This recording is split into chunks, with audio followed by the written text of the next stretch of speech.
Rules are rules. You know that. This is so unfair. I'm sorry, honey.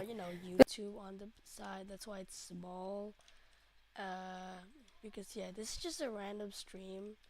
Because I wanted to grind. Look.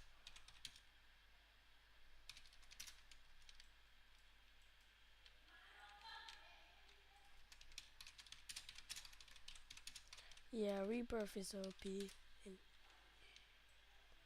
What the heck? OP. Yeah, I'm too OP.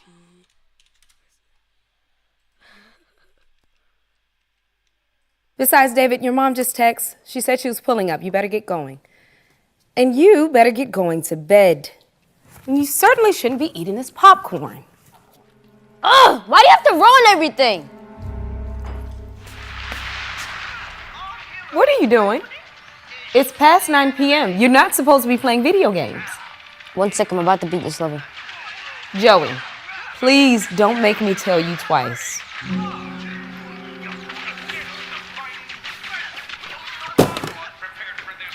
I will take your PlayStation away. 5, 4, 3, 2. Ugh, fine. I don't understand why I have to go to bed anyway. It's Friday night and I'm not even tired. I should be able to stay up as long as I want to. If you don't get sleep now, you're going to ruin your day tomorrow, honey. Now get up and go brush your teeth. Ugh. All right, I'm out. See you guys later. All right, bye. How come he gets to go out and I can't even play video games? You know the answer to that. Your brother's 17. It's different. But even I have to be home by midnight. Thank you. And as long as you both live under my roof, you have to abide by my rules. I hate this house and I hate these rules. I can't wait to move out so nobody can tell me what to do.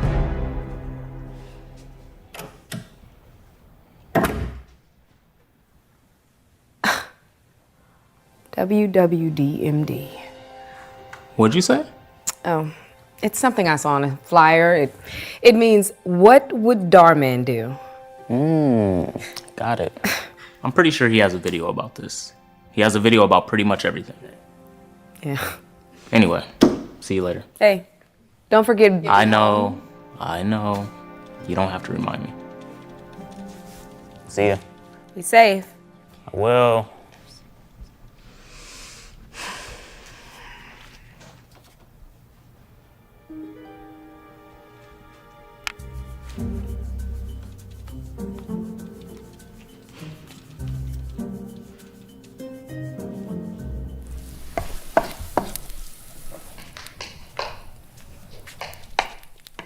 Good morning, Joey.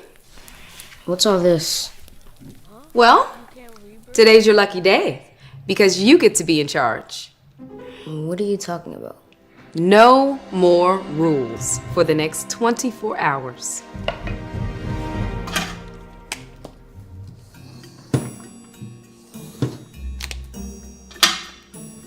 You have until 10 a.m. tomorrow. So, have fun. Wait, are you serious? You mean I get to do whatever I want? You got it. I'm not going to tell you what you can or cannot do. Oh my gosh, this is going to be the best 24 hours of my life! We'll see about that. Now come on and grab some breakfast. I made some eggs. Nah.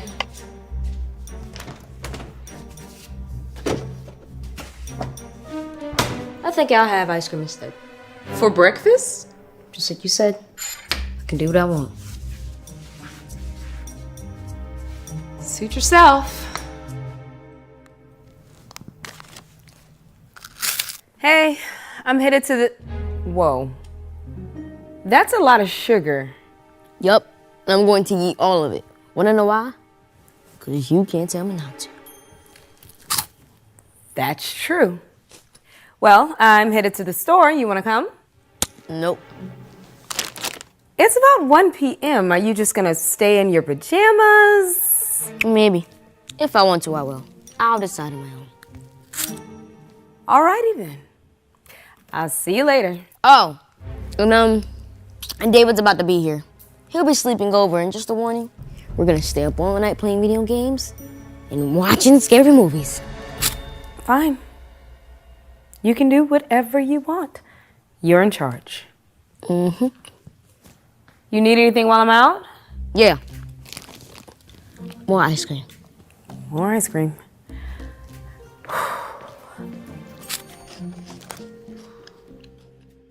Man, I can't believe your mom is letting us do this. This is so awesome.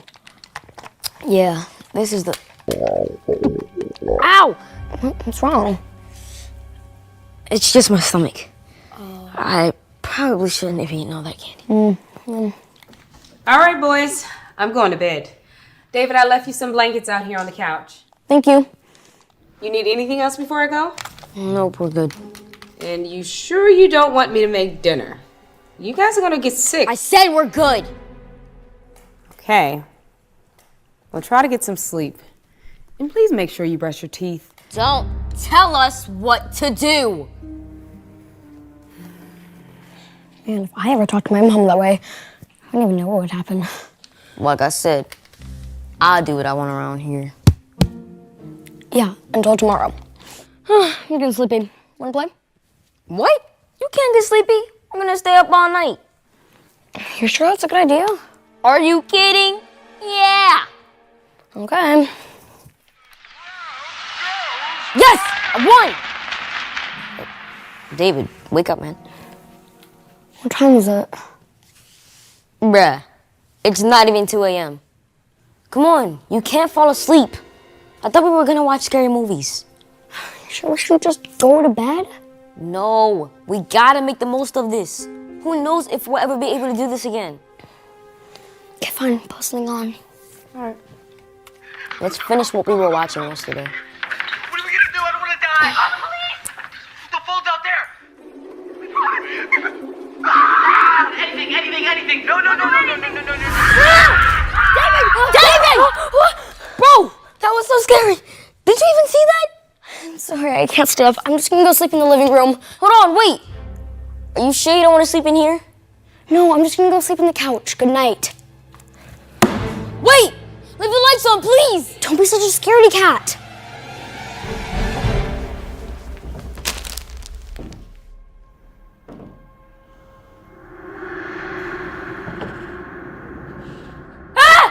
What was that?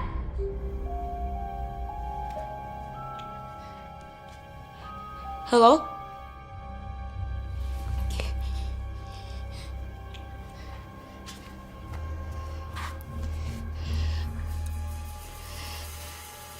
Hello?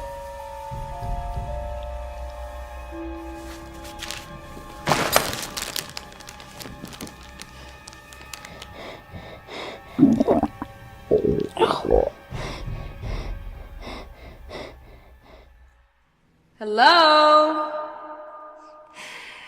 Hello? Are you planning on getting out of bed today? Joey! Don't get me! Were you watching scary movies? Yeah. How late did you stay up? I don't know, like 3:30 a.m.? So much of your day is already gone. Come to the kitchen. I made breakfast. All right.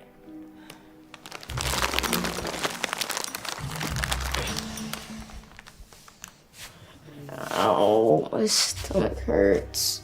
Hey, have a seat. I made your favorite. Pancakes. No way. I don't want to eat anything sweet ever again. My stomach hurts so bad. I tried to warn you. Oh, what time is it? Just past 10. What? You mean we missed the Darman meet and greet? Oh yeah, the meet and greet. I totally forgot. Why didn't you wake us up? I wasn't in charge. You were. Remember? I can't believe we missed it. I've been waiting for this for weeks. Well, maybe you boys shouldn't have stayed up all night playing video games and watching scary movies. Yeah, that probably wasn't a good idea. So I was thinking, since you had so much fun yesterday, maybe I should let you do it all over again today. What do you think? No way, no way. Seriously? Oh, my stomach.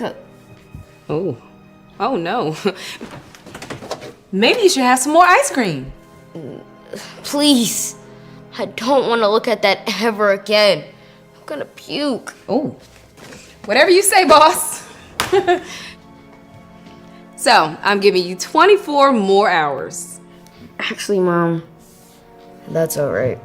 I now realize rules are important. I'm sorry for the way I acted. Wow.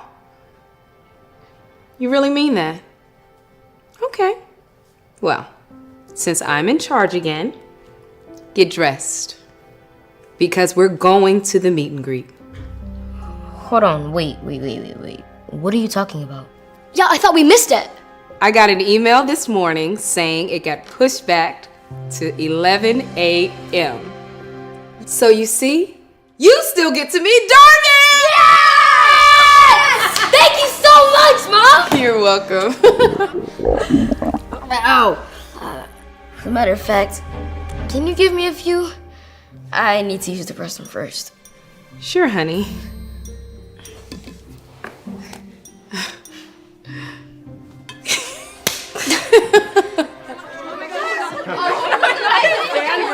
There he is! Darman! I have a question for you! Yeah, what's up? Why do you always say so you see? Well, so you see, I'm so sorry, you guys. I gotta run. But I'll come back and answer your question another day. You guys gotta get to class. It was nice meeting you guys. Bye! Ugh, now I'll never find out. Well, actually, I know why. Why? So you see... Hey Darman fam, I hope you loved that video. The Darman app that was mentioned is available to download right now for free on the Apple Store or on Google Play. You can go ahead and click the link right here. I'm gonna be releasing all kinds of new Momen pedas di hidup justru bikin gue jadi nomor 1. Kayak mie gaga 100 extra pedas jalapeno level 5 dengan cabai Meksiko asli. Teksturnya kenyal sempurna. Pedasnya nikmat, bikin lagi. Right. Bang Winda. Enggak.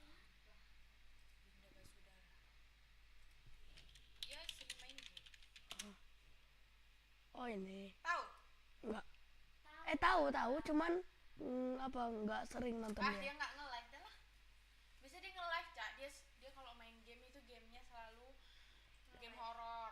Kalau nggak game dikejar nenek-nenek, kalau nggak dikejar zombie. Dikejar nenek.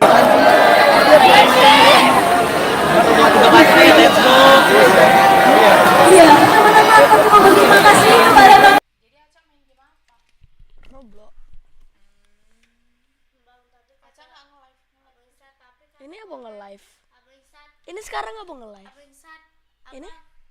Abang, tapi kata temen Nadine Dek, waktu Dek. 2024 nanti Roblox dihapus. Emang iya? Enggak, bohongan itu, Dek. Kata teman Adek, dia berarti lihat sesuatu, bohongan.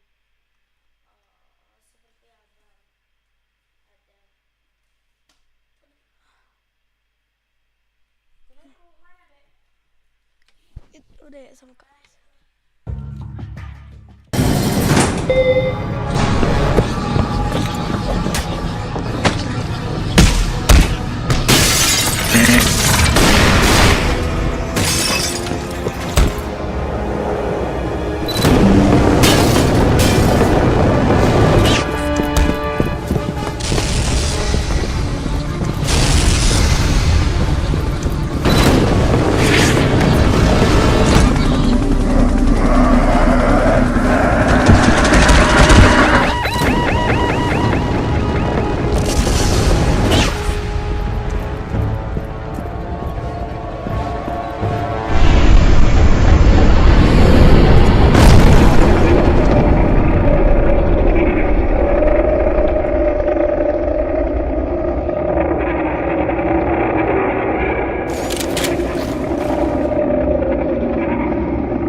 they're coming straight in. Trust me, I've got nothing.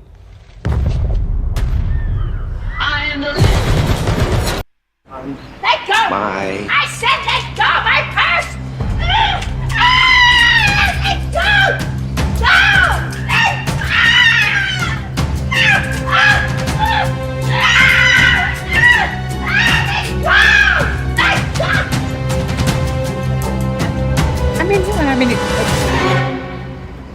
Hey, Oh, I didn't know Spider-Man was. am I supposed to be scared of this thing?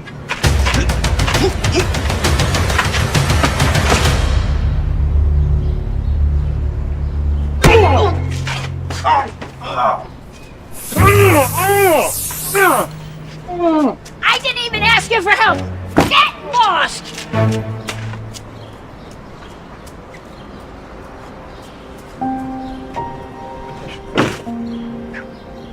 The kid thinks he's a superhero. What a joke.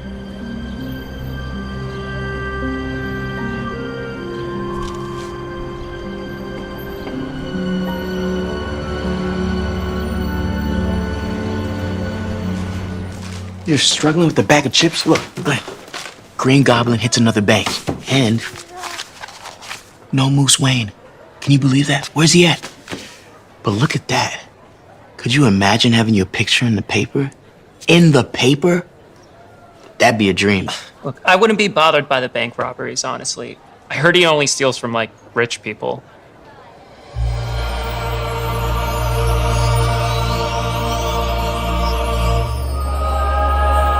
Peter? Peter! Yeah, what's up? You're never gonna get anywhere if you don't talk to her. Yeah, I'll talk to her.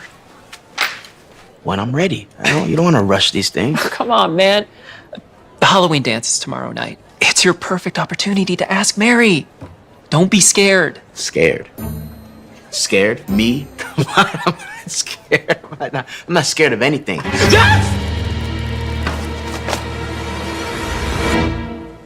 It was a spider. A spider. Big one. You see the irony, right? I'm gonna go talk to her. Godspeed. Hey, Mary! No. Hey, Mary. That's too deep. Hey, Mary, I was... You just spilled my protein shake. Look, my bad, Butch. I feel bad. Yeah, you should. You can't see where you walking, huh? You ain't looking forward when you walking forward. Butch, check it out. Oh, so you dressing up as Spider-Man for Halloween, huh? Because what are you, 8 years old? I'm not dressing up as Spider-Man. I am Spider-Man. What? You think you Spider-Man? Okay, all right. You Spider-Man, huh? Let's test out these Spidey senses. Dodge this. Wait. Butch, don't be a bully. Let's go. Come on, dog. You know we just having some fun. Not at Peter's expense. Let's go. This ain't over. Yeah, what he said. You okay? I didn't know Mary's dating Butch. This day just keeps getting worse. Come on. I know, I hate this feeling. What feeling? I know, the feeling of being a loser. No one... That. Yeah, I can't stand this school. Yeah, but it's not just a school, it's everywhere. It's strangers. They treat me like that too. My parents, they still don't talk to me. I know how much it hurts to be rejected. I mean, you remember when my dad left my mom and I, completely blindsided us, and I just felt alone. But if only there was like a way that, I don't know, I could prove myself. Like show people that I'm not a loser. All this would change. I could prove to people that I am somebody. Ain't that the dream? Do you have faith that the Havenbrook Police Department is going to catch him? If I'm being honest, I don't. I feel like this whole city's falling apart and someone needs to bring that Green Goblin to justice. You mean like Moose Wayne or Feline Fury? Sure, them. Or someone brave, handsome, good hair, tall. 3 out of 4, it's still good, you know? You know, a real hero who could just turn this town around and save us. That's it. That's it. I stopped the Green Goblin. Wait. You're being serious. If I stop the Green Goblin, people look at me different, like I'm a hero. But he's like a real villain. Listen, I don't need your negativity. I need you to hop on the train. Look, you still got that pizza delivery costume you wore last Halloween? Yeah, why? Follow me. Come on. Come on. And with Moose Wayne MIA, a lot of people are saying Chief Wiggins isn't doing enough. What are your thoughts? I assure you, Chief Wiggins is doing all he can. In fact, right now, he's over there, working hard. Any other questions? Yeah, there's a rumor going around that only the high-value safes were stolen from, not average customers. Is this true?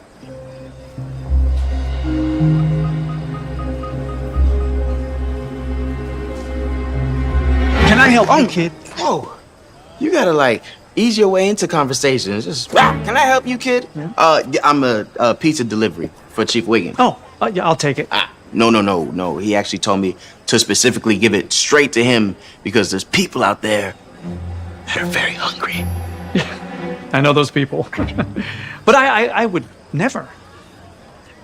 At least tell me what kind it is. Uh-uh. How about this? If I guess right, I get a slice. No. Pepperoni. It's pepperoni, isn't it? Wow, you are way off. Listen, let me do my job and give this to Chief Wiggins because he told me that if somebody intercepts this pizza and gives it to him, whoever gives it to him, gonna get fired.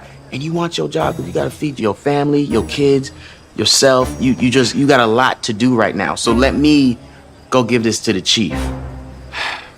Okay. All right. Go. Cool. It's for the greater good. Thank you for your service. Okay, let's get straight to business.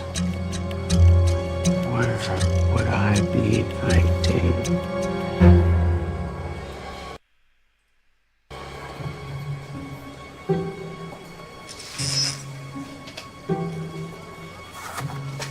Well? You gonna give me my pizza or not? Chief Wiggins. That's right. Yeah, this is for you. Oh. Yeah. You wanna do a little trade? Alrighty. The sugar's bad for you. Well, not so fast. I always check my order.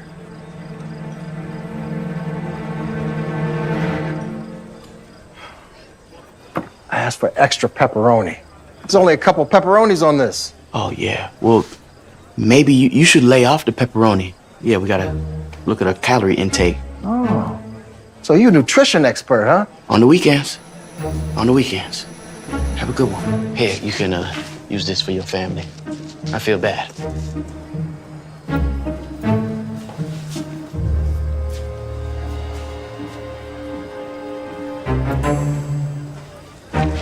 Yo, Glenn. I found out who the Green Goblin is. You did? Yeah, I did. The person that owns this cufflink found it at the crime scene. There's probably 1,000 places that sell these. 7, actually, spread out all across the United States. And get this, one of them is right here in Havenbrook. So what I'm gonna do is I'm gonna break in after hours, find the serial number, look up the purchase history of everyone who's ever bought it, and boom, baby, solved. Call me Sherlock. Peter, this isn't protecting grandmas from lowlives trying to steal their purses. That's easy. This is going after someone dangerous. Your powers don't always work. You can't depend on it. You should just let the police handle it. Police? No, that defeats the purpose of me being a hero. I'm doing this on my own. Dolo, by myself. What up, loser? What you working on? What, you buying something for your imaginary girlfriend you taking to the dance tonight? Well, why would I need an imaginary girlfriend when I can just take yours? What did you say?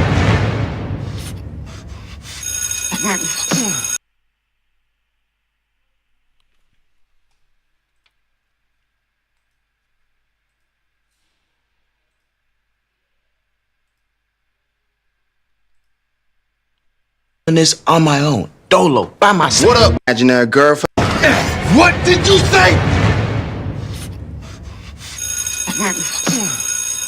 You saved by the bell, okay? If I see you tonight, you ain't gonna be so lucky.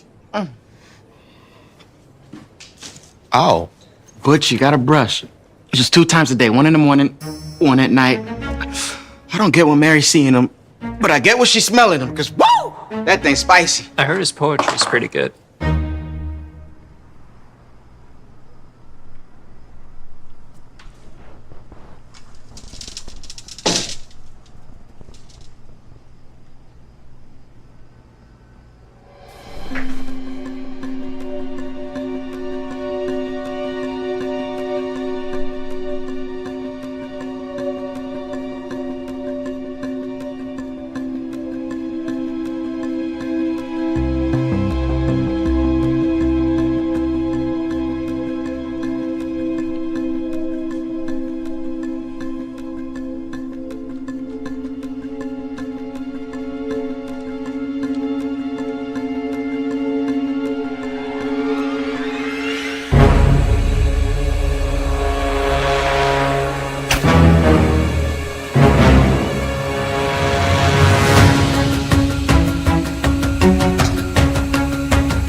Glenn, it was a trap. What are you talking about? Somehow the Green Goblin knew I was gonna be there. When I got there, it was like gas bombs everywhere. How could he know you were gonna be there? That's what I'm trying to figure out. The only person I told was you, and the only person that was there was... Butch. Spider-Man, huh? All right, let's test out these Spidey senses, shall we? Oh!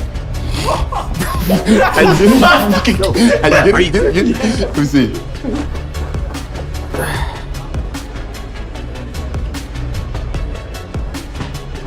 Butch, did you just do that to Glenn? I mean, it wasn't meant for him. It was meant for Peter. Why do you have to be such a jerk? Stop. Answer I me. said stop. Let her go, Butch. You don't grab a woman, you treat her like a queen. But you don't know nothing about that. You don't deserve her. Thank you, Peter. No one's ever stood up for me that way before. Mary, look, I promise, if you give me a chance, I'll never... Take this!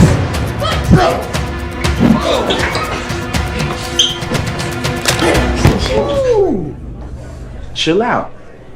Peter Parker, Yeah. you're under arrest. No, I was defending myself. He attacked me. It's not about that. It's about robbing multiple banks. What? Care to explain yourself? Okay, that's fine with me. See, we got a tip. And look what we found in your locker. Peter. You're Green Goblin. No, You put it on my locker, Butch. You set me up. Hey, wait a minute. You're the guy from the bank, aren't you? You were probably there trying to conceal evidence. You're going away for a long time, kid. And I thought you were a hero. I am. Yeah, more like a joke. Let's go dance, babe. He's the Green Goblin. Get him out of my school. I'm Spider-Man. Hurry up, kid.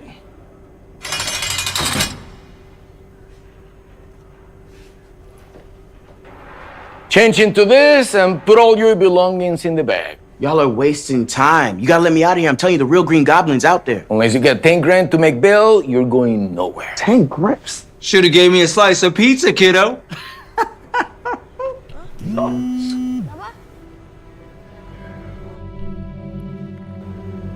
Wait, what?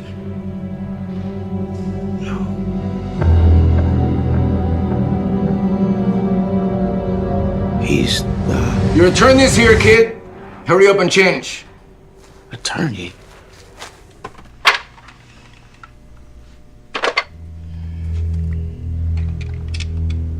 Non-prescription.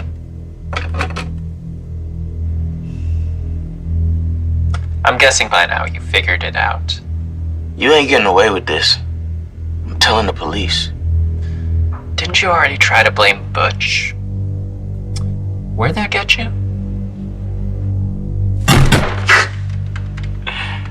Don't forget, they found...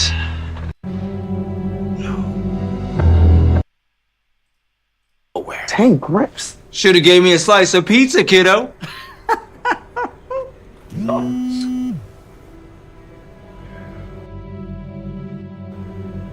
Wait, what?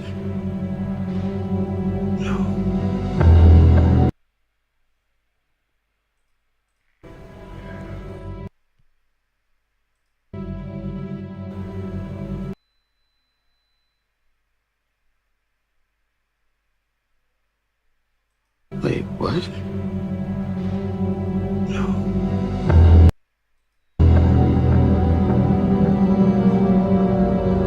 He's the Your attorney's here, kid. Hurry up and change. attorney.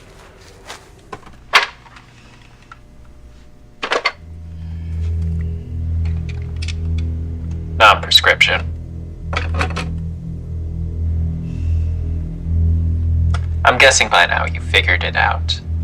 You ain't getting away with this. I'm telling the police. Didn't you already try to blame Butch?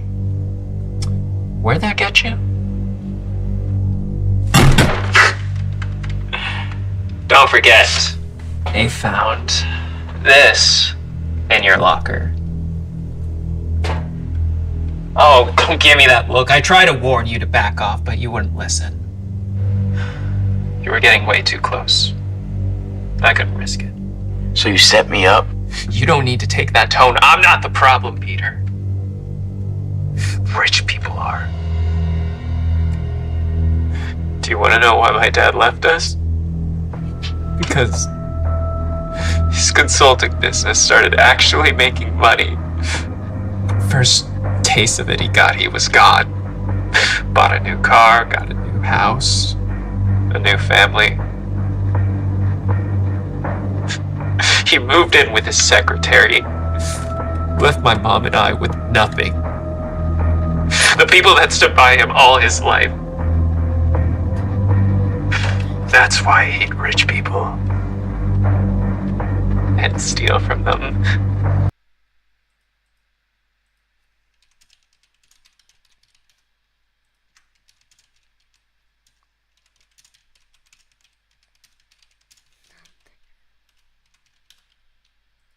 You ain't gotta do this.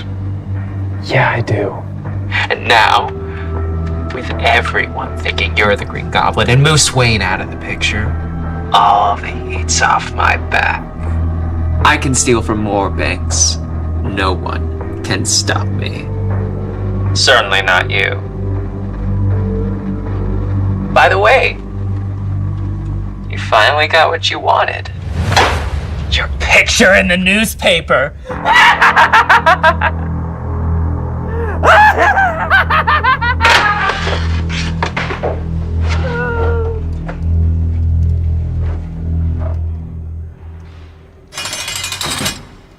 Enjoy your estate, Green Goblin.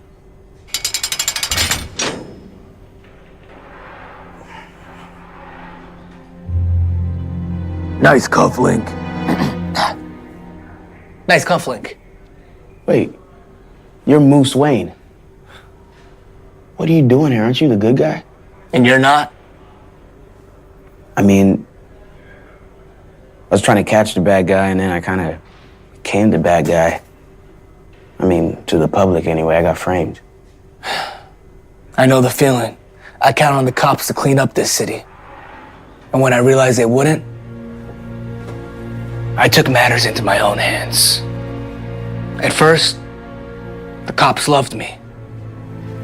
I was their hero. But then, they started to realize I was doing their job better than them. And they saw me as the villain. So they locked me up, didn't tell anybody, and just hoped nobody noticed. Yeah, but at least in the public's eye, you're still a legend. Me, I'm nothing. Not only am I stuck in here, people see me as a joke. They don't respect me. Is that why you're chasing these bad guys? To prove them wrong? All I ever wanted was to be somebody. Okay, when I was little, my parents left me, and no one thought I was worth adopting. So yeah, I thought that maybe if I captured the Green Goblin, the world would look at me different. They would look at me as more than just some abandoned kid. I'm sorry. I wasn't expecting that. That was deep. I'm good now. Continue. You need some water? No. Maybe. No. All right, well, as I was saying, like looking back on it, I get it, yeah. Doesn't make any sense, like me having people think that I'm a superhero. Let me tell you something. You don't need superpowers to be a superhero. All you need is to be a good person. And you got that part covered. Well, clearly I don't. Look, I'm stuck here. I have no family, no money, and the whole world thinks I'm the bad guy. Maybe. But if that's true, I think it's time to prove them wrong and show them who you really are. A hero. Even if I wanted to do that, how? I'm stuck here. I'm broke. I don't even have close to $10,000 to post bail. How much is that cufflink?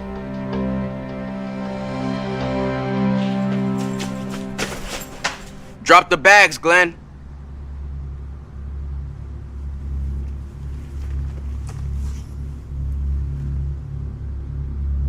Peter?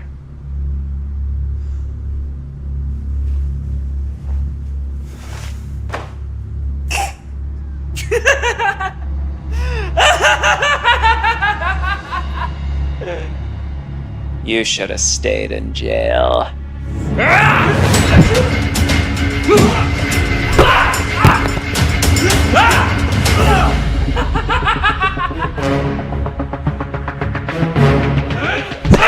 Impressive!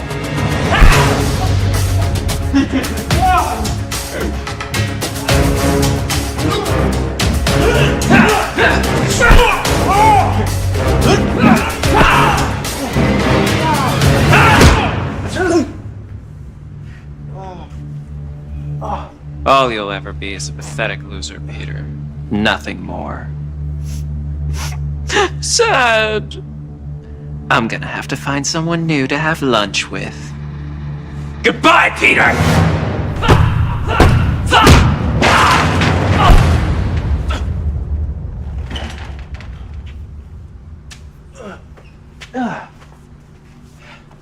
Just so you know, I had it under control the whole time. Freeze! You can put your hands down, Spider-Man. We know you're innocent.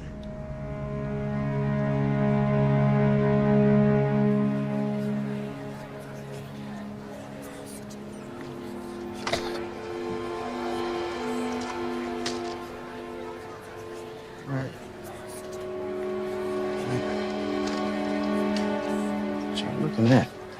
Hey, Peter, look, you're on the front cover. If only you were actually Spider-Man. At least you're lucky. Whoever this guy is cleared your name, or else you'd be in jail. Hey, who is that guy you were talking to? I told you he's just a friend. No, that's not a... You seriously? Listen, like I told y'all before, that was me. I'm Spider-Man. I'm really him. I'm built like that. Right. Like someone like you has superpowers. You ain't gotta have superpowers to be a superhero. You just gotta be a good person. But you don't know nothing about that, do you? Now move. Yo, Butch, let her go. All right. You know what? Everyone is right about you. You are a joke. So back up before you get... What? Yo, you really wearing cartoon underwear? That's crazy. That's wild. You real wild for that. Y'all don't just stand to help me. Yo, go. Wasn't very nice. I had to do what I had to do. Now y'all go clean up his doo-doo.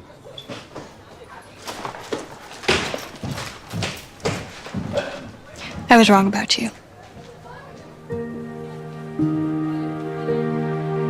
You are a hero.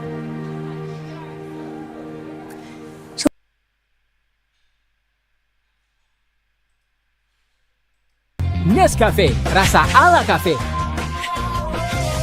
Nescafe, ini kafeku.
Passion Flag Coconut Delight. Kekuatan, jaga daya tahan. Beli sekarang.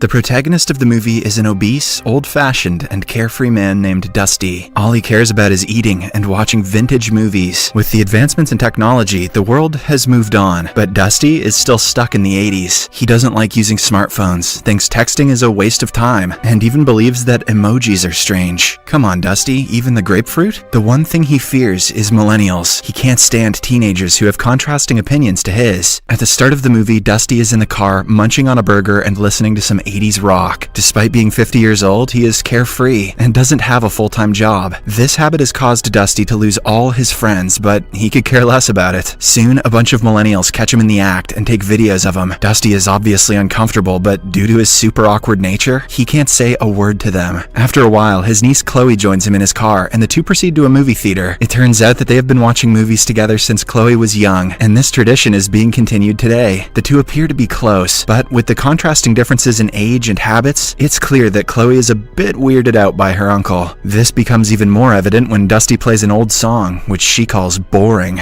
Get out of the car, Chloe. On reaching a theater called Cinethrax, the uncle-niece duo starts debating on what movie to watch. Dusty wants to go with a vintage 80s movie, which he has already seen 10 times, but Chloe wants to watch a Cinethrax exclusive 3D movie called Chosen, and eventually the stubborn niece gets her way. They then head to the ticket line, where a lot of millennials are clicking selfies and texting. As expected, Uncle Dusty is disgusted by the sight. And to make matters worse, he doesn't even have the money to purchase the movie tickets because they are that expensive. This is part of modern living that Uncle Dusty can't run away from. Hence, Chloe reluctantly coughs up some cash. Strangely, all the Cinethrax employees, including the ticket seller and the bouncers, have a weird and gloomy look on their faces. Sounds normal to me. Before entering the main theater, Uncle Dusty checks his 3D glasses into the bin and brings out his own bulky glasses, which he calls shifters. Apparently, he hates 3D movies so much that he has brought these shifters to flatline them into normal 2D movies. He has even brought a pair for his niece Chloe, but as expected, the latter doesn't want to wear them. After this, Dusty heads to the canteen to buy some popcorn. There, some millennials gang up on him and inquire if he has accidentally ended up in the 3D section. Dusty simply says that he is a movie freak and leaves. Weird flex, but okay. When he enters the main theater, he finds the manager of Cinethrax, a good-looking guy named Zach, flirting with Chloe. However, as soon as Dusty approaches them, Zach makes an excuse and leaves. However, at the same time, two of Chloe's friends arrive and sit next to her. It turns out this was her plan all along. The movie time with her uncle was just an excuse to get out of the house. Dusty is annoyed that Chloe's not spending time with him, and also because her friends have taken his seat. He tries convincing her to sit with him, but Chloe doesn't want to. She has started seeing her uncle as a boring person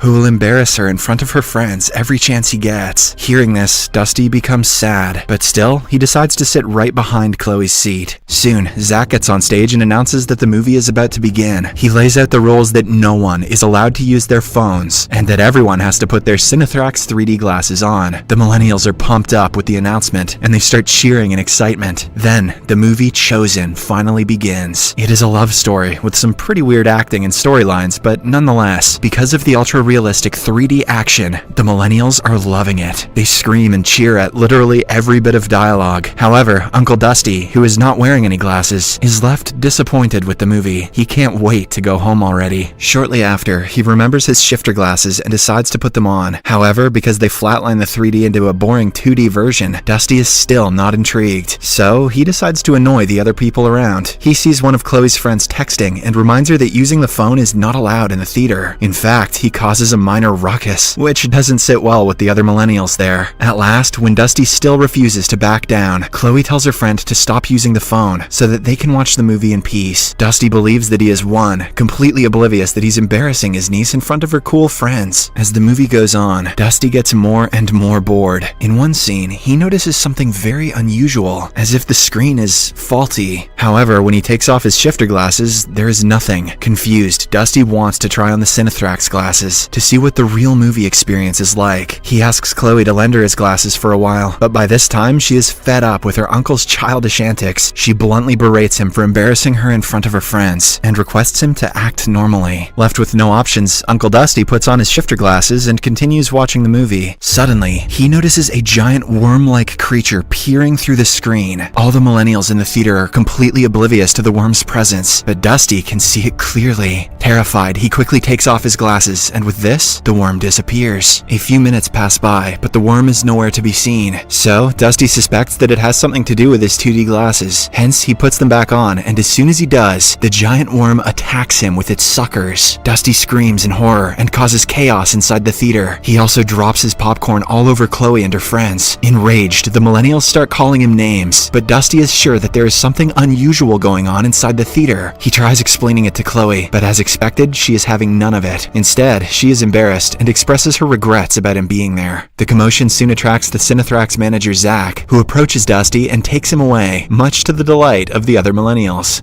Yeah!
Boomer out of here.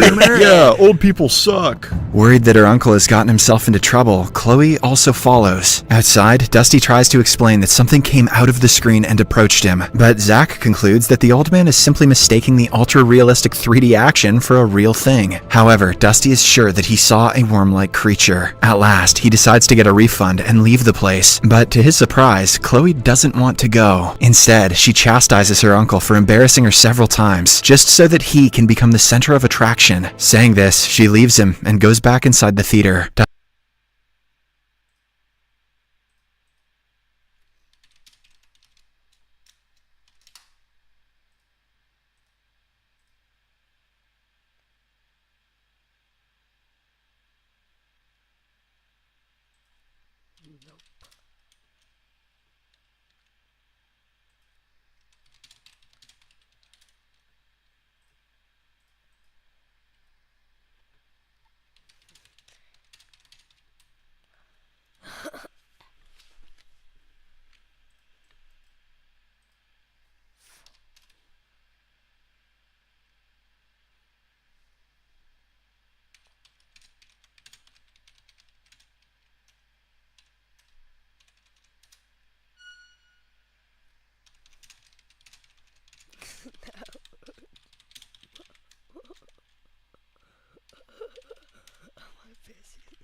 Dusty tries going after her, but Zach stops him, saying he's not allowed to go in there anymore. Left with no choice, a devastated Uncle Dusty decides to wait for Chloe till the movie ends. But since he cannot wait in the main hall, Zach takes him to the projection room. There, Zach and his employees start talking about how Cinethrax will take over the world because of its super realistic cinematics and visuals. The age of old 2D movies is gone, and now 3D has taken over. James Cameron, is that you? They also ask Dusty to give it a try, and if he still doesn't like it, they will fund his money. Zack then hands Dusty a pair of Sinithrax glasses, but after a long thought, the latter rejects it. Because of this, the Sinithrax employees become enraged and suddenly turn into possessed, zombie-like beings. They then attack Dusty and almost succeed in driving him into a sharp object, but somehow the uncle manages to escape from their clutches. How did he do it? He simply took a rotten burger out of his pocket and shoved it into the possessed zombies. Dusty then runs to the main hall and tries finding a way out of the building. However, it is impossible, as all the Sinithrax employees have turned into zombies and are on the lookout for him. So, Dusty sneaks inside the storeroom and braces himself to do the one thing which he hates the most: texting. He sends several messages to Chloe, where he apologizes for being a jerk and also admits that he is scared of losing her. Then he proceeds to warn her of the impending danger, but before he can do so, Zack and the others break in through the door and take him away. Meanwhile, Chloe has started feeling bad for scolding her uncle earlier. She waits for his next message, but it doesn't come. Hence, when she finds his shifter glasses lying on the floor, she picks them up and tries them on. Lo and behold, she notices a giant tentacled creature, which has now taken over the entire screen. The creature is also sucking the life out of all the other millennials, meaning that Chloe is the only uninfected human left in the theater. Terrified, she takes off her glasses and tries running, but all the infected millennials start following her. A major struggle ensues, and it appears as if all hope is lost. But fortunately, with the help of a prop sword, Chloe manages to swat the hundreds of infected millennials before entering the projection room. There, she notices her uncle bound and tied to a chair, and finally realizes that he was telling the truth. Either that, or he's into some kinky stuff. However, before she could help him, Zack and the others arrive and apprehend her. Following this, Zack reveals the main creature behind all this mayhem. It turns out to be an alien, which has traveled from another galaxy to extend its species. Zack mentions that being infected was the best thing to ever happen to him, as now he doesn't feel any pain or anxiety. He also encourages the uncle-niece duo to embrace the change, as the alien only wants to help them overcome their miserable and boring lives. Saying this, he forcefully puts on a pair of Sinithrax 3D glasses to Dusty and makes him watch the movie. This will apparently turn him into one of them. But fortunately, Chloe intervenes in the nick of time and stabs the alien with a broken piece of glass. This momentarily stuns the infected zombies, allowing Chloe to untie her uncle from his bondage. Unfortunately, because they are about to escape, Zack releases a tentacle from his mouth, which grabs Chloe and starts possessing her. And in no time, her face starts turning, implying that the alien has entered her body. Just then, Uncle Dusty grabs an axe and chops off Zack's head like an 80s hero, but by this time, the damage has already been done. Soon, the two reach the exit door, and when Dusty opens it, he sees that the city outside has been ravaged by a colossal alien. Here, he finally realizes that the world has been taken over by aliens. At the same time, Chloe also changes her demeanor. She tells her uncle to embrace the change and accept the fact that there is no escaping. She then mentions that Zack was right. There is no pain or anxiety in this life. Soon, the other millennials and Sinithrax employees also arrive and start persuading him to accept the change. They even sing a song to help Dusty change his mind. I'll take you to the candy shop. At last, realizing that there is no hope, Dusty finally gives in and starts singing along to the song.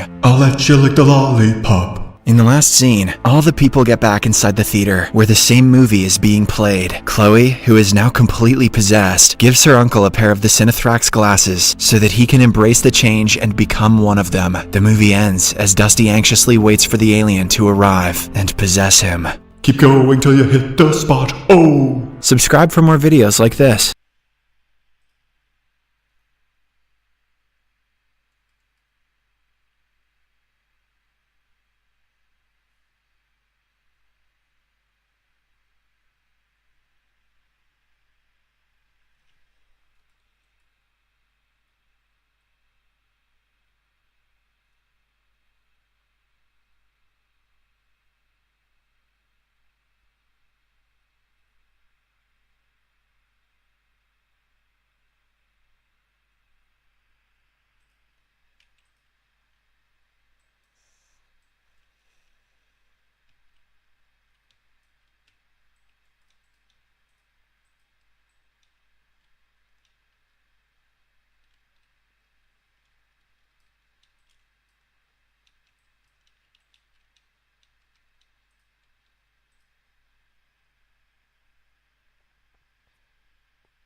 Turn on notifications.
Roblox drama news to cover today, with the most disgusting Roblox YouTuber getting striked on YouTube, a Roblox YouTuber getting banned on Please Donate by Preston himself, Roblox UGC program has gotten worse yet again, and so much more to cover. So make sure to watch to the end of the video, and make sure to leave a like and subscribe if you're new, and let's get to it. Now, the first topic to cover today is the infamous Roblox YouTuber who we basically covered in a previous video, basically called Strawberry Heat Roblox, who was extremely disgusting and was a massively popular Roblox Heat YouTuber, which made publicly accessible inappropriate short videos, which exposed hundreds of thousands of minors to NSFW content. Now, many people tried to use the excuse, well, she was a troll, so therefore we shouldn't give her attention, and she even tried to eventually play off all of her actions as some elaborate joke later on down the line. But however, since when is exposing NSFW content to minors now something that can just be defended and legitimized as some joke and troll? Even worse so, because her videos literally garnered millions of views and has done a lot of damage.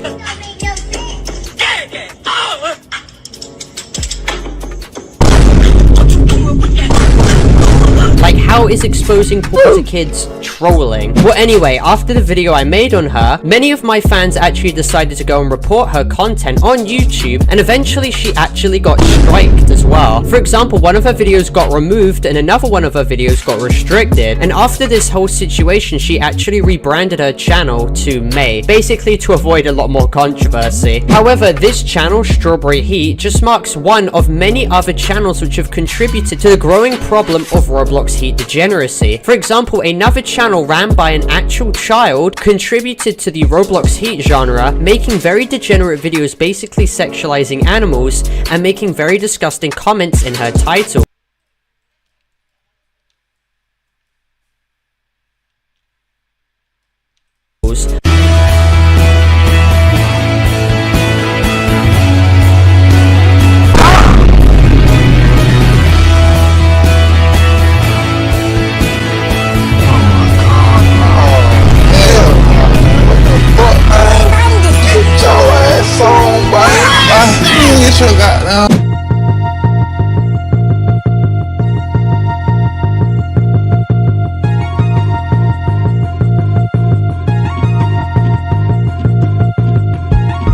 While people were in the comments section basically asking to roleplay with her, which is absolutely disgusting to see. It's no doubt that this trend will continue to grow and many more child victims will emerge from this situation, and the degeneracy will continue as it's been doing with the Gacha Life community, for example with Gacha Heat, for many years at this point. I've covered it years back. Now, the next topic comes with a Roblox YouTuber called Schlep actually getting banned from Pet Simulator X, with him stating, "Dear Preston, I'm so sorry for making you upset enough to ban me. I'll never make another video talking about how you run an online casino for children, along with how you actively send DMCA requests to small developers over nothing. I need to gamble more. Please unban." Showing another tweet he made basically where he states, "Guys, Preston banned me from Pet Sim, lol." Now, in the replies to Timmy, who's basically also blocked me on Twitter for no fucking reason whatsoever, he basically explains his recent video documenting all the controversies behind Pet Simulator X probably angered Preston and eventually got Preston to banish him from Pet Simulator X, which is a pretty petty and immature thing for Preston to be doing. Now, this also goes into the other news that Pet Simulator 99 has been released, which only means even more money flowing into Preston's pockets. And what's the difference between this Pet Sim and the 50 other million older games? Well, this new Pet Simulator game has more colors and a new map, and that's about it. But my god, Preston is going to be getting a lot of money from this game. Now, the next story comes in with a continued fall of the Roblox UGC program, with Ruben Sim basically showing how an item resembling a specific site's logo managed to actually be allowed on the platform with the big orange recording sign. I wonder what this could be subtly referencing. Now, it's no secret for the past few months, however, that the Roblox UGC program has been on life support, suffering many such instances of bypassed assets, and as the months continue, many more such cases will probably arise, and there is nothing we can really do to prevent this, this, other than highlight the issue to Roblox when these assets are published like Ruben Sim has done in this situation. Now the next topic comes after my video calling out the animatronic world community and their ring of degenerates, and you can watch that video in its entirety to get a better picture of the situation. But basically the owner of the game, called Gomi Renard, who basically had an NSFW channel which minors accessed when he was an adult and even admitted to this, plus other people also testifying that this existed. And Gomi Renard is also the same person who made questionable art for minors' personas when he was an adult, basically responded to the video in his servers stating, "Damn, I'm so scared, boo-hoo," and he also states here, "It's all BS, they can't even get their facts straight," and just make a big deal of old stuff that no one gives two shits about. And then he also states here, "Bah, boo-hoo, I made borderline jokes in a random GC no one cares about, I'm such a criminal, skull emoji. Bro won't let it be, skull emoji." And they also state here, "They just want the game gone, too bad it won't happen." And he also states here, "The fact they hired a controversial YouTuber who did horrible things is enough to show how hypocrites they are." Now you have to love Gomi's terrible writing skills and his claim that I was hired to cover the situation when I wasn't, and his claim that I did horrible, terrible things is completely unfounded, and it's just an example of him diverting the topic away from his own degenerate actions while he is in the comfort of his own Discord server, basically crap talking as much as he can in his little safety bubble, thinking he is immune to criticism and thinking he can get away with what he's done. Sadly, that is not the case for Mr. Gomi, and his game, Animatronic World, is slowly becoming infamous for hosting many degenerates. And I also love how he's making fun of the borderline jokes he made in a random GC in which literally contained minors and he was an adult in. This guy is a creep towards children, and that's been proven. And I also love how he downplays the situation by stating, "I'm making a big deal out of old stuff." Yeah, buddy, alright, great job there. Now the final topic to cover isn't really to do with Roblox, but I just found it funny. Now after my latest Amazing Digital Circus video, Sean Chiplock isn't too content with the criticism I gave him, or I basically told him to address the allegations of him allegedly messaging a 15-year-old inappropriately when he was 23, and basically allegedly sexually harassing them and allegedly sending inappropriate audio to them. It was all fake and garbage and BS with no actual rebuttal. So him being the mature 33-year-old man he is, basically decides to reply to one of my tweets, basically insulting him, and then when I responded stating why he still hasn't made a response to his allegations with all the time he's got, because he certainly has enough time to just randomly come out the woodworks and insult me, why hasn't he got the time to make a response? He basically states, "Make another 20-minute video about it, I'm sure the 8th time will be the charm." And I basically reply, "That was a zinger response, you really got me there." So it's pretty embarrassing confrontational behavior coming from a grown man and someone who is well known for voice acting, and this isn't exactly the most professional behavior to be engaging in. Anyway, thank you all for watching. Make sure to leave a like and subscribe if you're new, and comment your opinions about all these situations down below, and watch my other videos too because you don't want to miss out on them. And I'll see you guys in the next video. Goodbye.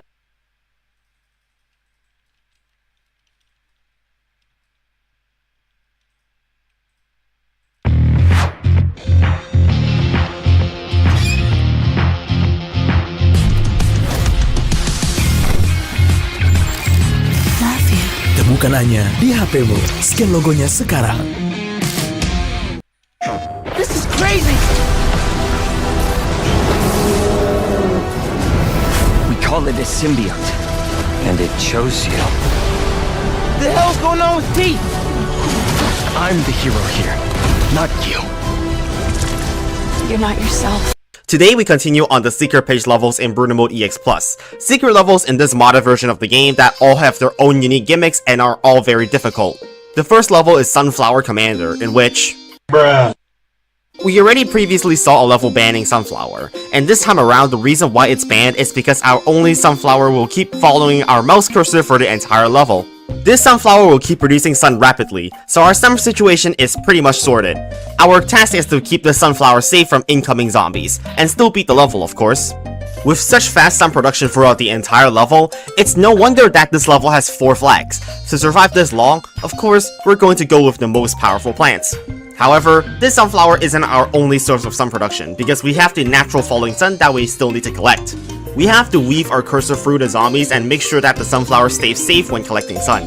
Doing this isn't exactly hard right now, but in later waves, it will get extremely difficult because of certain zombies in this level. If you remember what they were, but you'll see. Meanwhile, I've been rambling. I've been setting up the basic structure of our defense. Obviously, cattails are our choice of early game, and Planturn as support to boost our damage. Getting Melon Pulse in every lane is pretty easy at this point, as we don't have many zombies with high hit points just yet, so we don't need to start getting any stalling or slowing plants yet. However, with the arrival of the first flag, we see Zombonis as well as taunted zombies, which all have a tremendous amount of hit points. Luckily, just our cattails can add enough damage to kill them. Snorkel zombies can be easily dealt with using Melon Pulse, but we don't have a full column of them yet, so I just use my Sunflower to reveal those Snorkel zombies momentarily for now. We can also handle bigger zombies with blowers if our cattails are busy hitting something else. It's not a permanent solution, but it does help save our Melon Pulse from getting eaten. With another digger zombie, let me try and grab another blower here.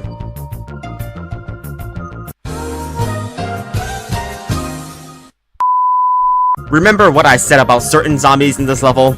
Yeah, Zombonis in this level are an intentional design choice to make moving our Sunflower around as tricky as possible. We also have to be careful of the freezing effect of the Zomboni. Getting our Sunflower frozen is equally bad. On top of that, we have to look out for this zombie. Yeah, also Conehead Jalapeno Screen Door zombies in this level, which are absolutely obnoxious. We don't have any cheap way to deal with them, because obviously we can't use Squash or Potato Mine on top of them when we need to protect our Sunflower from getting eaten. The only real solution is Doomshroom, but that isn't exactly affordable because our very limited sun production this level doesn't give us 225 sun every wave to help cover the costs. I'm pushing the limits to conserve sun by using my Sunflower to make pole vaulters jump and meanwhile still having to dodge random zombies spawned by bungee ambushes. Very quickly, my over-reliance on Doomshroom has come back to bite me because I'm completely out of sun to buy anything now. I keep trying to use my Sunflower to keep making more pole vaulters jump, but it's just not a very safe strategy as random zombies will keep getting off random nibbles from time to time. I just moved it towards a Snorkel zombie, and it died literally instantly. Well, and that's the level over, because yes, just losing the Sunflower is a losing condition. One of the ways to get more sun in the early game is to not use the garden rake, so the first wave lasts longer. Then we plant our first cattail later than usual for maximum delay.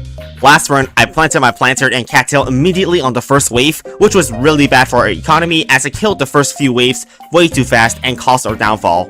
Even then, I actually ended up making less sun than my last run at the start of the first flag, even with a better first few waves. That's because I killed the other waves too fast. Oops. Well, the good news is this time around I brought in Jalapeno, which is 100% less than using Doomshroom, and it clears out just the individual Jalapeno zombie that we need to kill.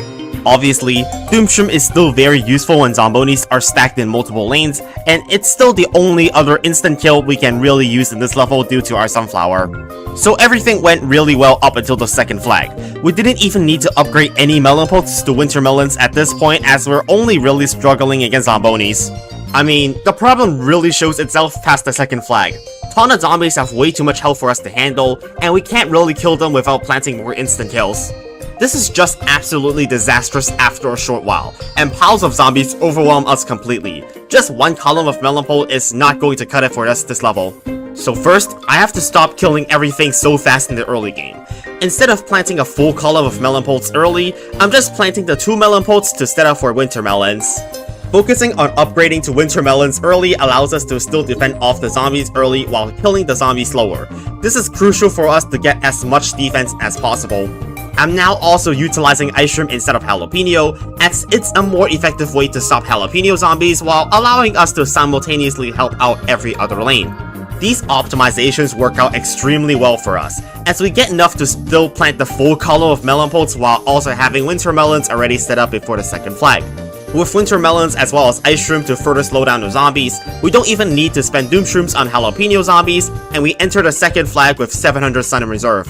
Having invested in Winter Melons early on, we also get to save on our Doomshrooms, thanks to them clumping up waves together for us to extract more value off every Doomshroom. With more than 1000 sun to spare, it's now reasonable for me to start investing into even more Melon Poles to secure our defenses against Zombonis, and things are finally looking good here.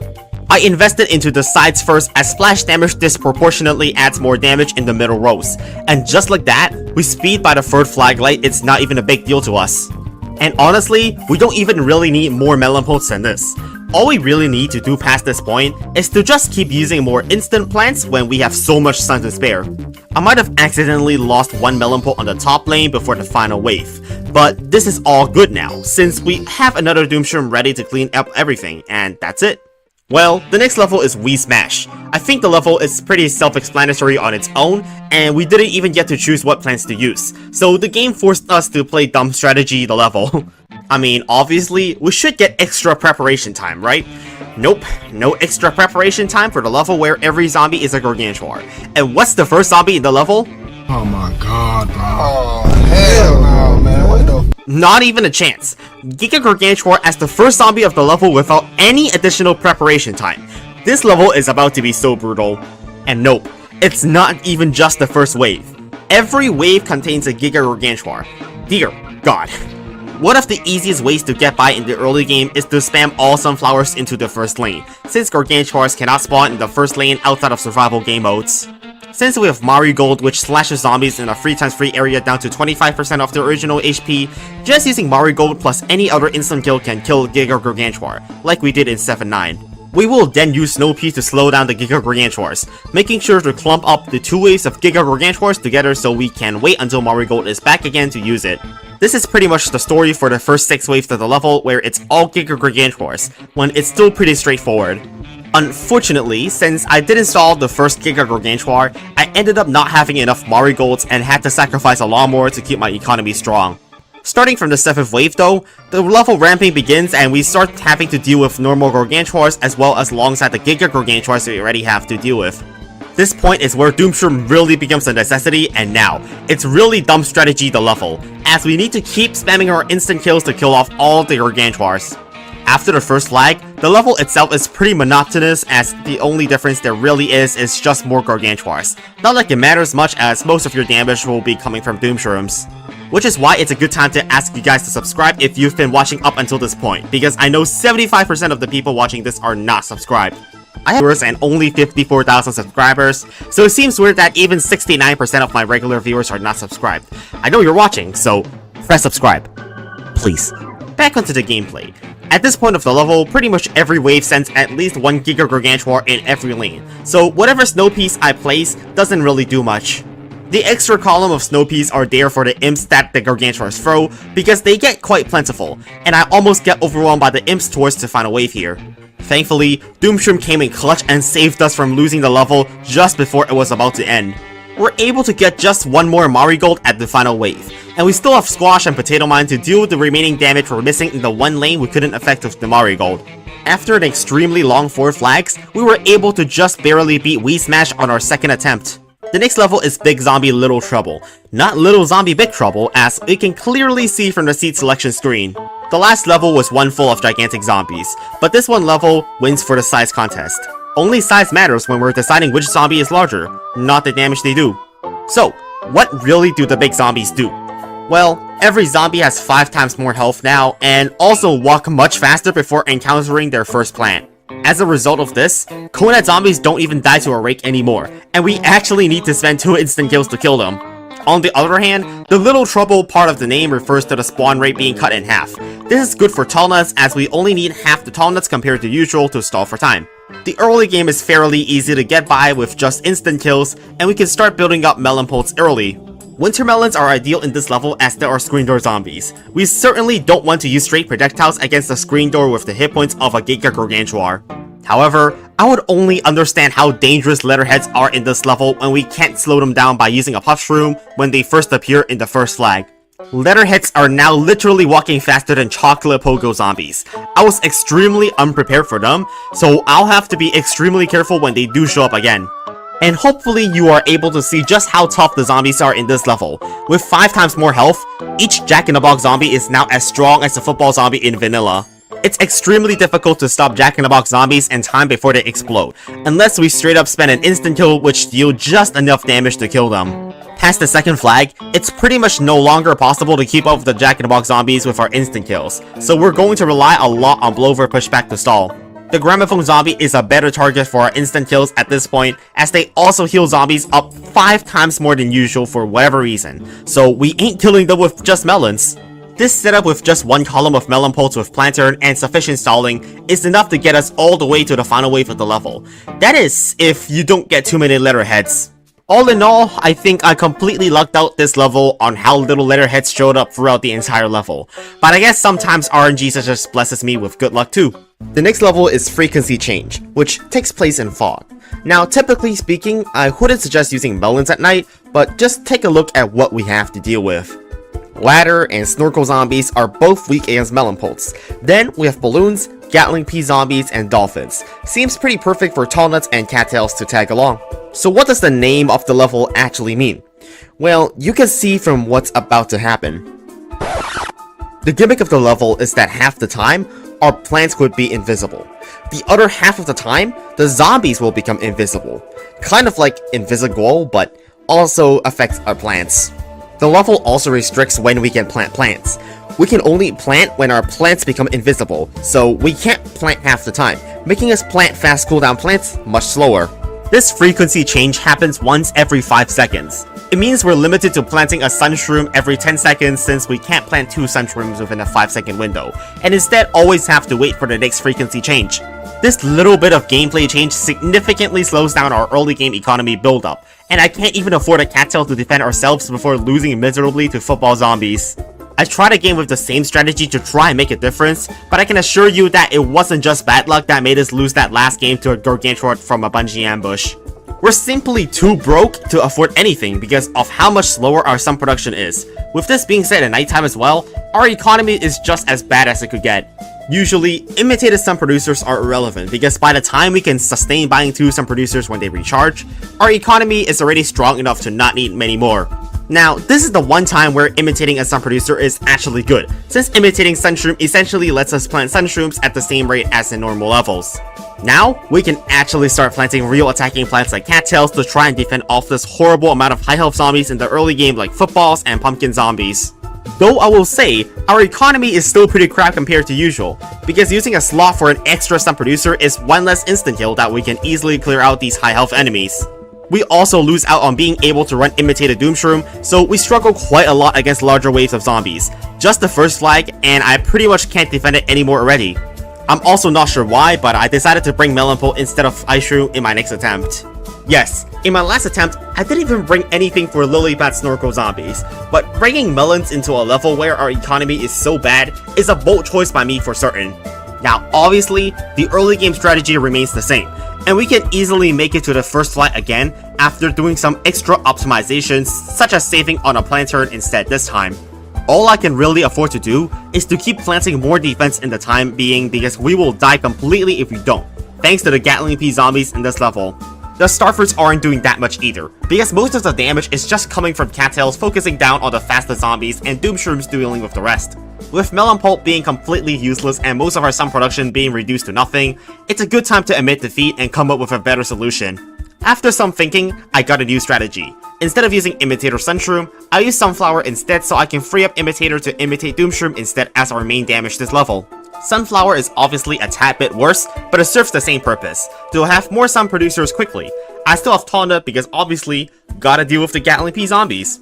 I also cut out Planter from the loadout and instead am using Cattail without support. This is mainly to open up a slot for us to bring in both Tango Kelp and Ice Shroom. Cattail is still necessary to deal with Letterheads and ladder zombies, but Ice Shroom is even more important for stalling while we can use Tango Kelp to deal with Lily Pad Snorkel zombies. After setting up a full tall nut wall to blockade the Gatling pea zombies and also use them to deal with Digger zombies, our defense is pretty secure, and it's just time to use Doomshrooms. It's not complicated after this point because all we have to do is to just keep repairing our tall nuts when they get eaten and keep planting Tango Kelp when all 3 of its pools are used. And heck, it's so easy after this, I'm starting to get a whole second column of tall nuts just for fun.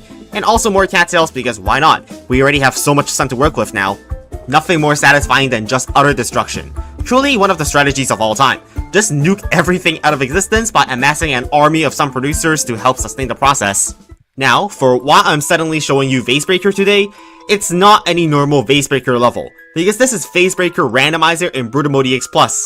Well, obviously, you can beat the level once you get lucky and get not too many threatening zombies while playing, but I was certainly not lucky enough. Now, instead of just normal plants and zombies, we also have evil plants and Phase Breaker randomizer, so if you're interested in what they do, you can keep a keen eye on them. Meanwhile, I will explain the best I can what is going on. This is Gatling P's evolution, which is actually called the Sniper P. If you played BTD6, you should know what snipers do. The Sniper P has infinite range, meaning it can target any zombie anywhere on the screen at once. It attacks very slow while doing massive damage to the strongest zombie, because it has strong targeting priority. Well, the evolved walnut. Yep, a bowling walnut. Nothing more than that, but that Zomboni already froze our Sniper P before I reacted fast enough with my evil walnut, and this situation looks unwinnable again. I try my best to crack open as many vases as possible to find a solution to my problem of this dancing zombie. RNGesus is not on our side this time around. My next attempt is less bad in terms of luck. Got an extremely early Gargantua spawn from one of the vases, but I was extremely lucky and got 2 instant kills to kill it before it became trouble. I then got a Cop Cannon, and that's definitely going to be good enough to finish off this entire level now, but waiting for cop shots, it's pretty much unnecessary now, so there we have it. For this next level, the name of this minigame in Chinese originates from a meme on Bilibili, so I couldn't really translate it properly, so let's just call it Sandwiched. Now this time around, the zombies in this level have a common feature of having a lot of health, specifically walnut zombies, tall nut zombies, and also football zombies. So, I brought in Melon Pulse as they do the most damage, but what happens next was totally unexpected. Remember what I said about Sandwiched? Well, I suppose we understand what that means now. Just because the zombies are on both sides doesn't mean that there's less from the right. The spawn rate remains the same while we have to deal with all the extra zombies from the left. There was a moment I considered using Split P, but then I remembered screen door zombies are in this level. Your screen door reflects all Ps, making it impossible to use Split P even in the level where there are guaranteed backwards facing zombies. Ugh, well, guess we have to use this again. Using the dumb strategy is the most straightforward way to get around the backwards facing zombies. We just need 3 extra garlics in the back, and we don't need to worry anymore. Of course, our main source of damage this level will be coming from just Doomshrooms. Doomshroom does not care about the extra zombies facing backwards, so it's perfect here. We also have both Ice Shroom and Blow for the Stall, specifically useful against football zombies. Then we also have Potato Mine, Cherry Bomb, and Jalapeno as extra damage if we panic. This works extremely well for the time being, as the Bungie zombies haven't been too much of a nuisance yet. Yet is the keyword here, because oh boy, the last section of the level is absolutely stupid. Past the second flag is where things start to get crazy. We start to see the increase in density as the entire lawn is covered in zombies, leaving little or no space at all to plant Doomshroom. Because there's so many zombies, all our garlics in the front are dying all at once, and its slow recharge is not really helping us out here either, so we lose a bunch of sunflowers from just that. The increase in amount of Jack-in-the-Box zombies is also hurting us a ton because the more they are, the more likely they start exploding early and killing off even more of our economy. Then we also have, a very pretty amount of Bungie zombies.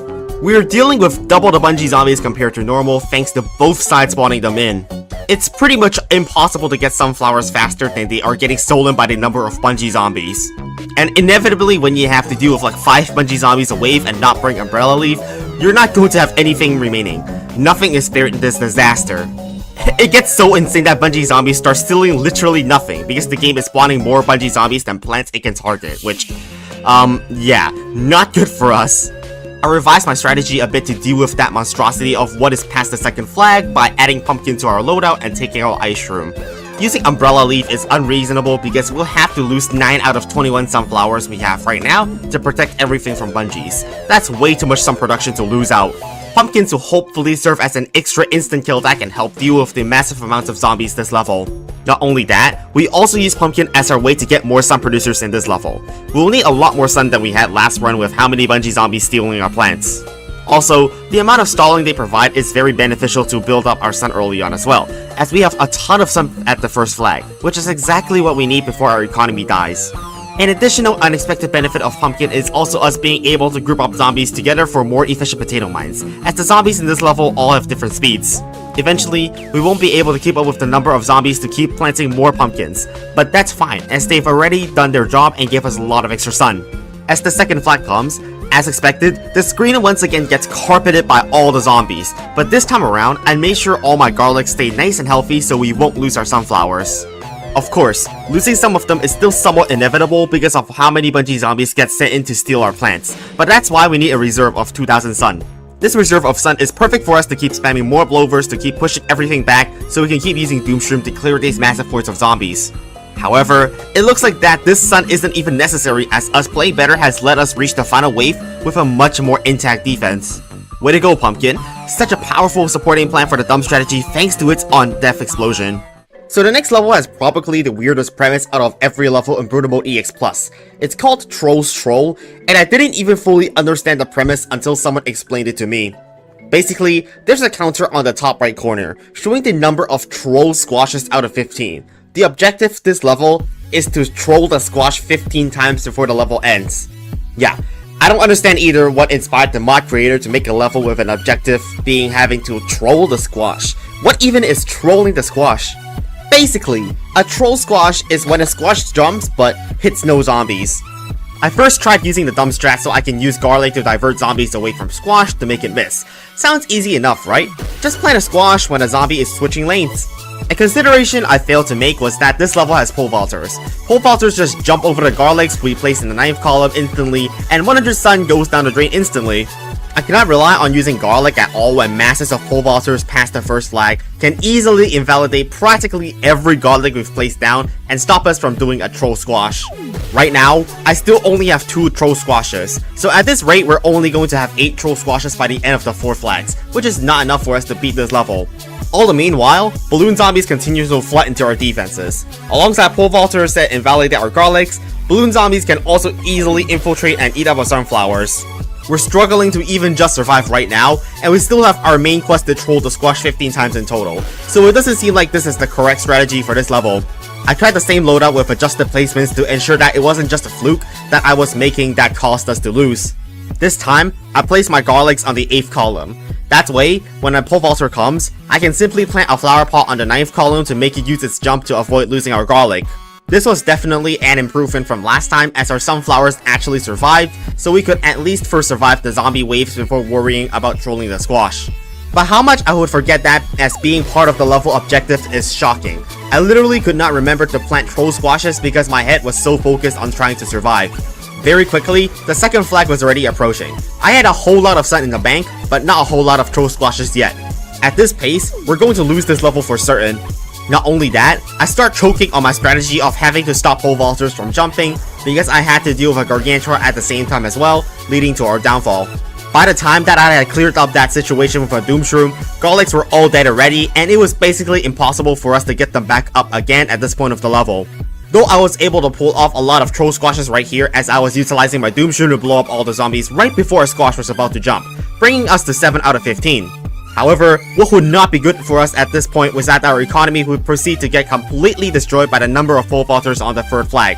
With only 6 measly sunflowers left against several gargantuars, this run is certainly dead as I cannot defend against many more zombies from here. I tried to make Cop Cannon work, once and for all. In the 4th flag level where theoretically speaking, Cop Cannon should excel in as it helps us save sun in the long run. Unfortunately, this is just something I did not manage to make work, as Doomshroom is too important in the early game as an efficient way to defend off everything all at once. Without the efficiency of Doomshroom early game, we can't get nearly enough sun to start setting up Cop Cannons to kill everything off.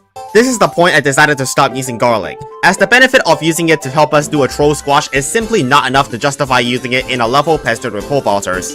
Instead, we go back to using the tall nut variation. First of which, we don't need insane micromanagement to keep garlics alive, second of which, we can defend easier early on.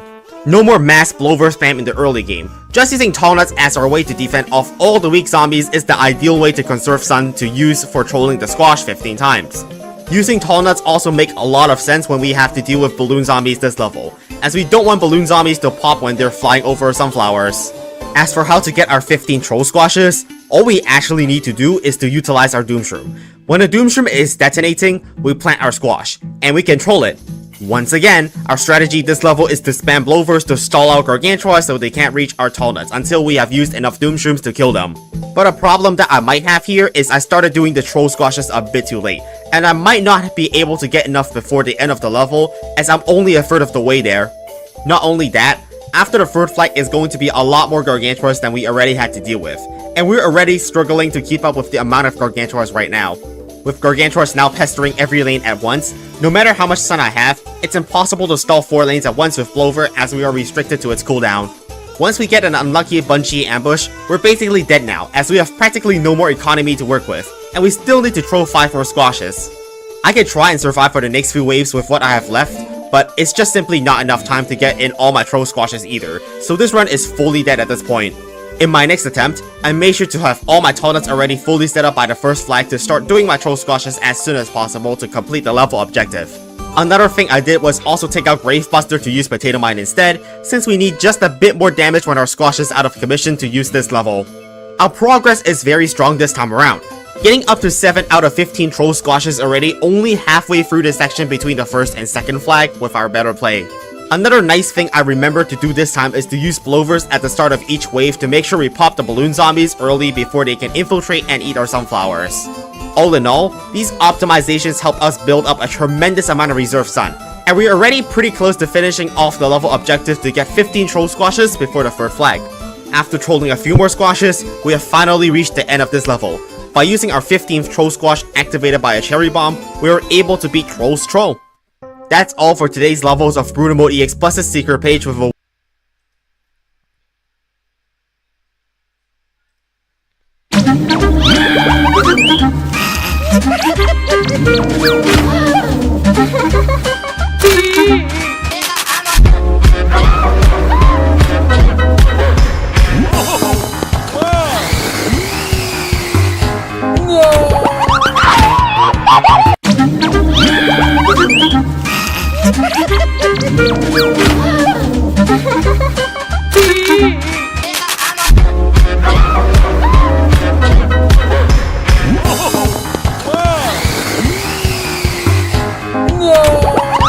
Damage is different on Minecraft Bedrock and Java. So if you're a Minecraft enjoyer like myself and you play on Java, you probably make an axe to kill mobs and never use a sword until end game when you can put sharpness, fire aspect, etc. on your sword. But if you're on Bedrock, you should absolutely not do this and instead use a sword for killing mobs at all times. This is because, yet again, no idea why Minecraft makes things like this different between versions, but swords do more damage on Bedrock and axes do more damage on Java. Without critical hits, a sharpness 5 sword in Java does 11 damage and on Bedrock it does 15.25. In Java, without crits, to kill this Enderman it took me 5 hits, but on Bedrock it took me 6 with an axe. Why is this a difference? Damage is different on Minecraft Bedrock and Java. So if you're a Minecraft enjoyer like myself and you play on Java, you probably make an axe to kill mobs and never use a sword until end game when you can put sharpness, fire aspect, etc. on your sword. But if you're on Bedrock, you should absolutely not do this and instead use a sword for killing mobs at all times. This is because, yet again, no idea why Minecraft makes things like this different between versions, but swords do more damage on Bedrock and axes do more damage on Java. Without critical hits, a sharpness 5 sword in Java does 11 damage and on Bedrock it does 15.25. In Java, without crits, to kill this Enderman it took me 5 hits, but on Bedrock it took me 6 with an axe. Why is this a difference? Damage is different on Minecraft Bedrock and Java. So if you're a player like myself and you play on Java, you probably make an axe to kill mobs and never use a sword until end game when you can put sharpness, fire aspect, etc. on your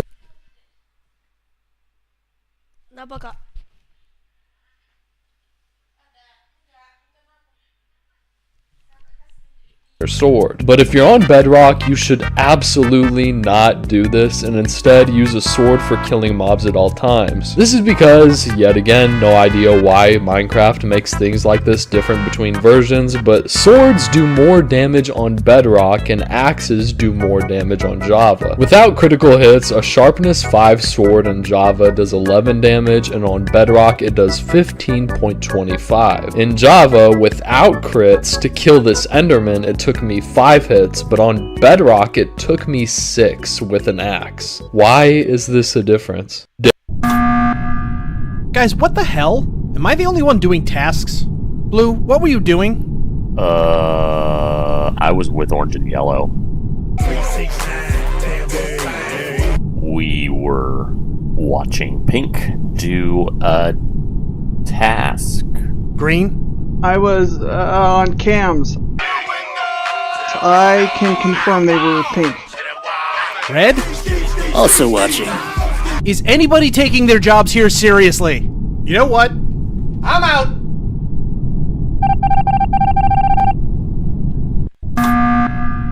Guys, what the hell? Am I the only one doing tasks? Blue, what were you doing? I was with Orange and Yellow.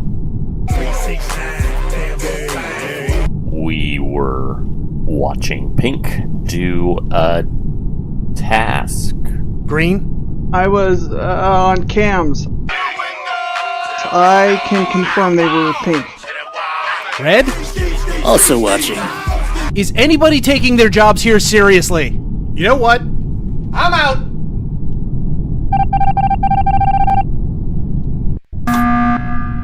Guys, what the hell? Am I the only one doing tasks? Blue, what were you doing? I was with Orange and Yellow. We were watching Pink do a task. Green? I was on cams. I can confirm they were pink. Red? Also watching. Is anybody taking their jobs here seriously? You know what? I'm out!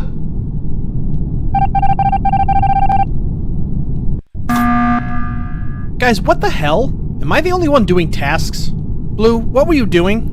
I was with Orange and Yellow. We were watching Pink do a task. Green? I was on cams. I can confirm they were pink. Red? Also watching. Is anybody taking their jobs here seriously? You know what? I'm out!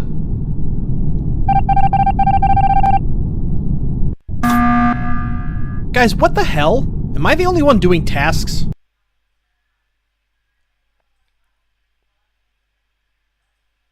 Man, I would sell my soul for a... Yes? Tell me what you want. What I really, really want? I tell you what I want, what I really, really want. So tell me what you want, what you really, really want. I'll tell you what I want, what I really, Why do I always fall for this? What you really, really want. Man, I would sell my soul for a... Yes? Tell me what you want. What I really, really want?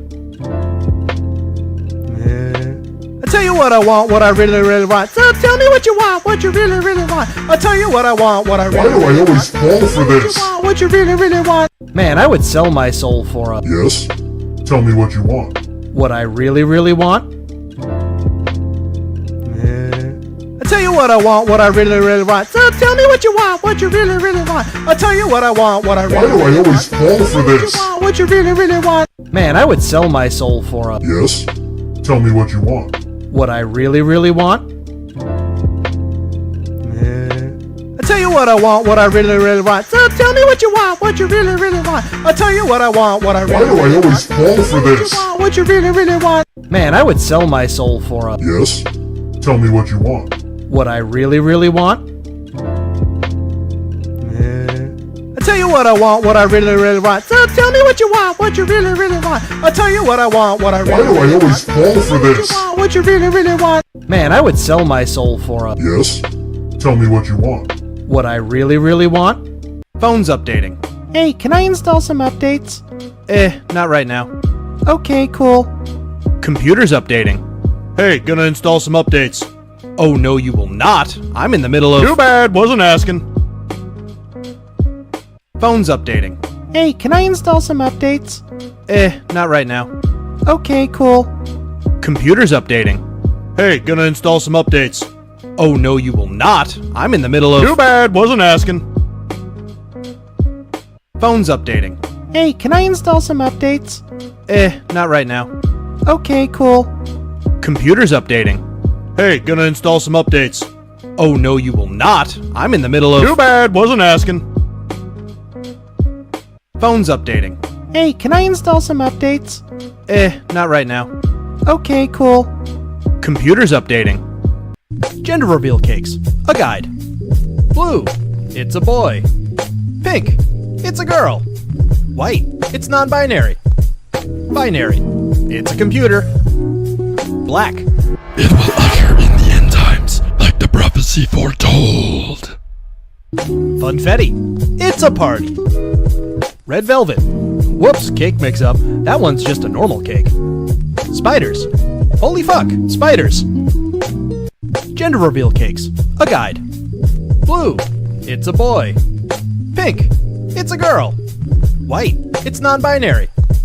Binary. 4 out of 5 dentists recommend new Brush Bright toothpaste. What about the 5th dentist, you ask? Well, we can't say for sure, but we'll give you a hint. The police will never find their body. Brush Bright. Don't fuck with us.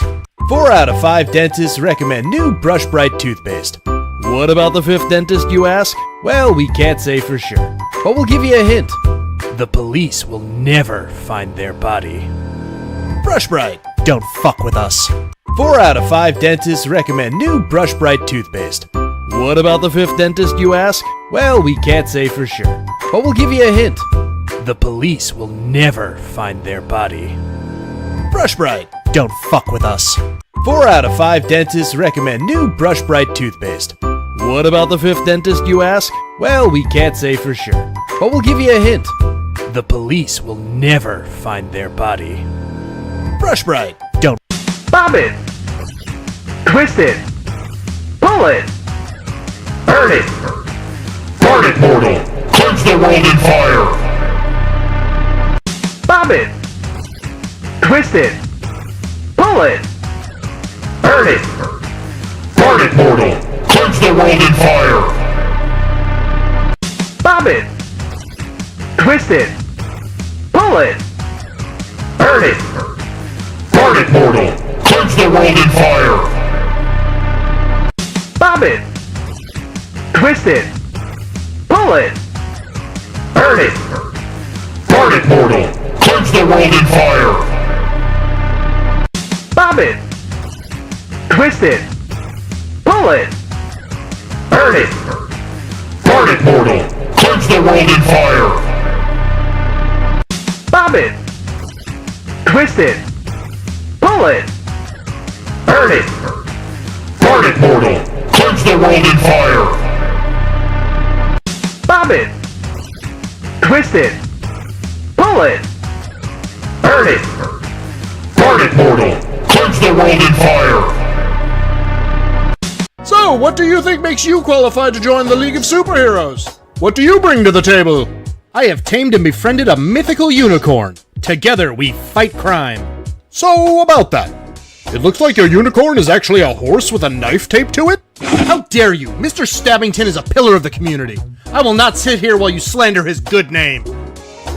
So, what do you think makes you qualified to join the League of Superheroes? What do you bring to the table? I have tamed and befriended a mythical unicorn. Together we fight crime. So, about that. It looks like your unicorn is actually a horse with a knife taped to it? How dare you! Mr. Stabbington is a pillar of the community. I will not sit here while you slander his good name. So, what do you think makes you qualified to join the League of Superheroes? What do you bring to the table? I have tamed and befriended a mythical unicorn. Thanks for coming in today, Mr. Red is fine. We reviewed your resume, and I have some concerns. Such as? You have no relevant work experience. You've been arrested several times, and on the back of your resume you wrote, "Hire me or else," in what I assume is blood? Don't worry, it's not mine. So why should we hire you for this research mission? I'm a real go-getter, and I think I can make a killing here. The job doesn't pay much. I'm not in it for the money. You know what? I only need like 1 or 2 of you to survive the mission tops. You're hired. Thanks for coming in today, Mr. Red is fine. We reviewed your resume, and I have some concerns. Such as? You have no relevant work experience. You've been arrested several times, and on the back of your resume you wrote, "Hire me or else," in what I assume is blood? Don't worry, it's not mine. So why should we hire you for this research mission?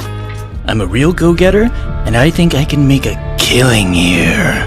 The job doesn't pay much. I'm not in it for the money. You know what?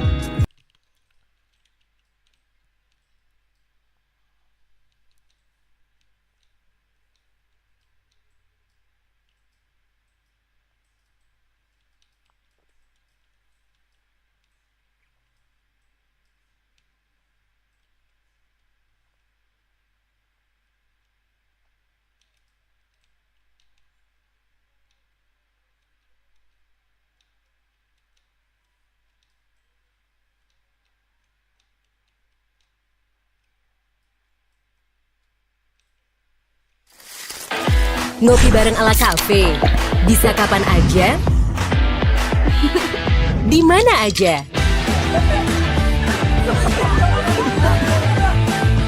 Nescafe. Ini kafeku. Wujudkan hadiah impian. Tukar poinmu di Blibli Ticket Rewards Dream On.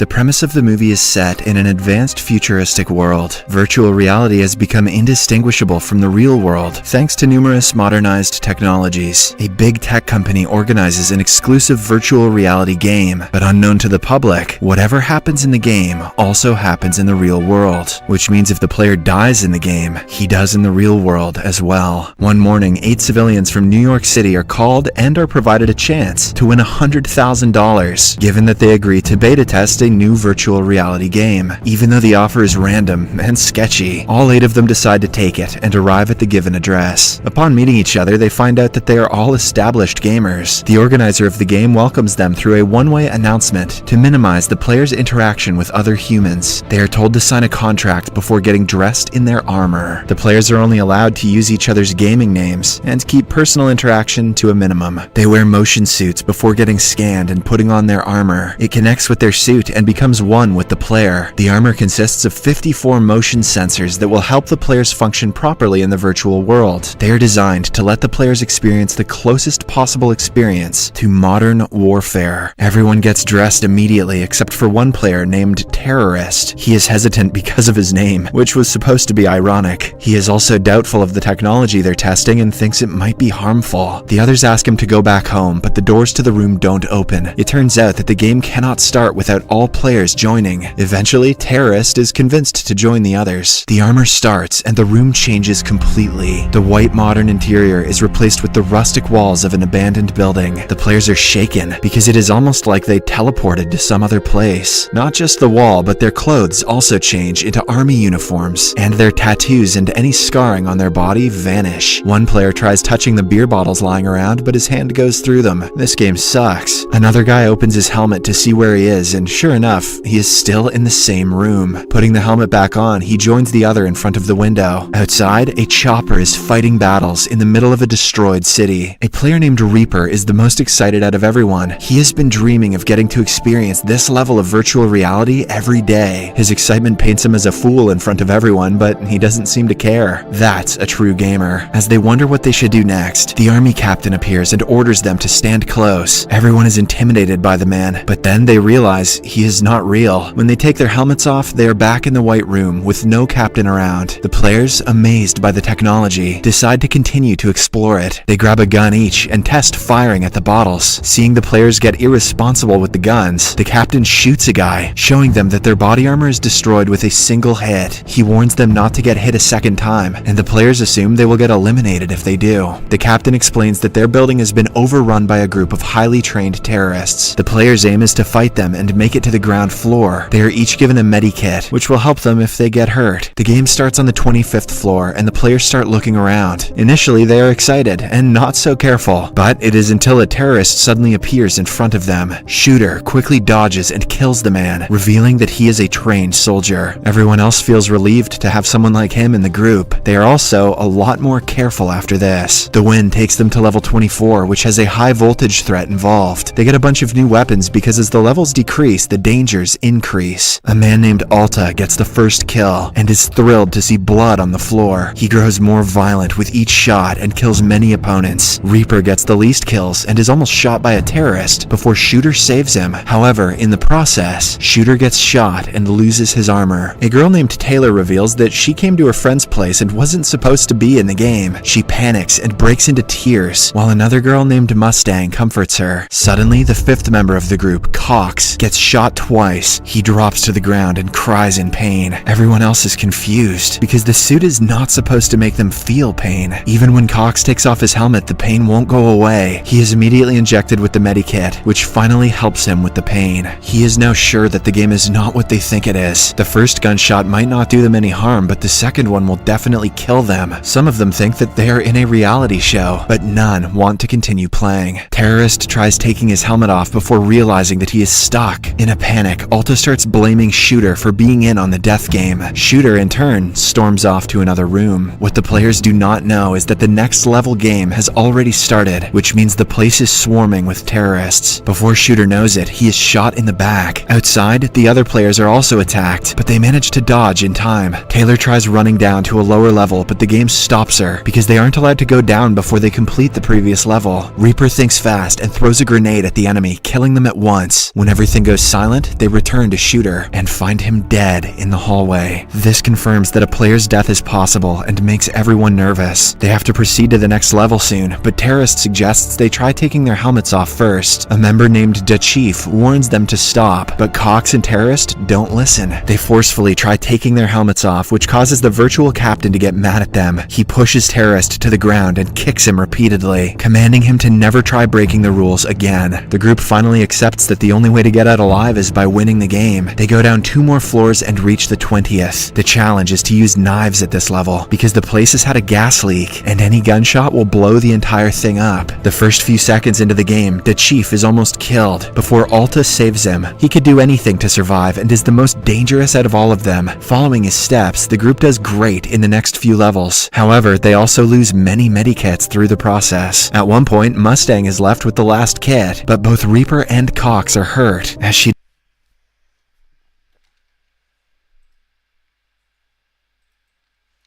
Slick back. That's what I say. Slick back. No, nigga, I'm a pimp. Slick back. Slick back. Slick back. You don't know. Slick back. That's what I say. Slick back. No, nigga, I'm a pimp. Slick back. Slick back. Slick back. You don't know. Slick back. That's what I say. We've got this fly shotgun. It shoots like salt at them. Sometimes the salt gets in my eye and I'm like, ah! How? Anyway. What? Do you like look in it like a cartoon? No! So I'll shoot a fly and then it like falls down, and if it didn't die, it's like shimmying on the ground. I'm like, oh no, bud, your wings aren't working anymore. Oh, that's a... And then I end their lineage. I don't use a salt shotgun, I use a real shotgun. Wait, what? On a bug? My walls look like Swiss cheese. We've got this fly shotgun. It shoots like salt at them. Sometimes the salt gets in my eye and I'm like, ah! How? Anyway. What? Do you like look in it like a cartoon? No! So I'll shoot a fly and then it like falls down, and if it didn't die, it's like shimmying on the ground. I'm like, oh no, bud, your wings aren't working anymore. Oh, that's a... And then I end their lineage. I don't use a salt shotgun, I use a real shotgun. Wait, what? On a bug?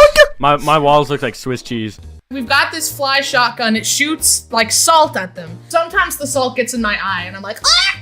How? Anyway. What? Do you like look in it like a cartoon? No! So I'll shoot a fly and then it like falls down, and if it didn't die, it's like shimmying on the ground. I'm like, oh no, bud, your wings aren't working anymore. Oh, that's a... And then I end their lineage. I don't use a salt shotgun, I use a real shotgun. Wait, what? On a bug? Look what Peter got Lois. Why don't you ever get me flowers? What do you mean? I get you flowers all the time. Yeah, but only on like anniversaries and stuff. I want just because flowers. What does that even mean? It means I want you to appreciate me more, Jacob. I do appreciate you. I work 2 jobs so we can live together. But you don't buy me flowers? You have time to play your stupid game, but you can't stop by CVS and pick your girlfriend up some flowers. We're adults. I feel this is a childish thing to get upset over. I will get you flowers, but the fact you feel underappreciated is simply not true. Well, that's how I feel, and you're just gonna ignore my concerns? I'm not ignoring anything. I'm just saying it isn't fair that you're upset over someone else's relationship. I'm sure there's aspects of our relationship that they wish they had, and obviously there's aspects of their relationship we wish we had. Everyone can't have the same relationship. I'm not asking to copy them, I'm asking you to show me you care. I feel I do that plenty already. Well, I don't think so. I'm sorry you feel that way. I'll get you flowers from now on, okay? I don't think that'll be necessary. What? Why? Me and Peter have been seeing each other. Those flowers weren't for Lois, they were for me. I sent them to you to see your reaction, to test if you were gonna change, and you didn't. I don't understand. We're over. Should have appreciated me while you had me. Look what Peter got Lois. Why don't you ever get me flowers? What do you mean? I get you flowers all the time. Yeah, but only on like anniversaries and stuff. I want just because flowers. What does that even mean? It means I want you to appreciate... Animals yawning are so cute! Emerald tree boas. Aww, animals are so cute when they yawn. Yawning. Worth a shot.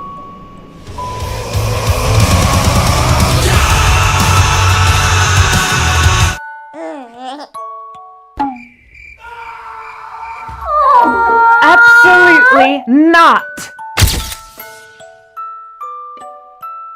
Animals yawning are so cute! Emerald tree boas. Aww, animals are so cute when they yawn. Yawning. Worth a shot.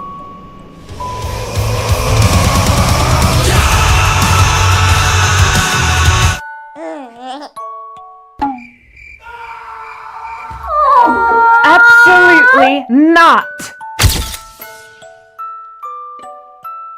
Animals yawning are so cute! Emerald tree boas.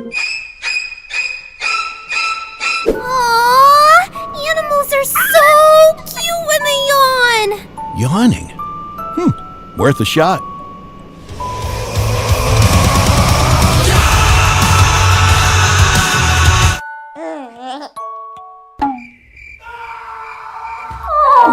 Absolutely not.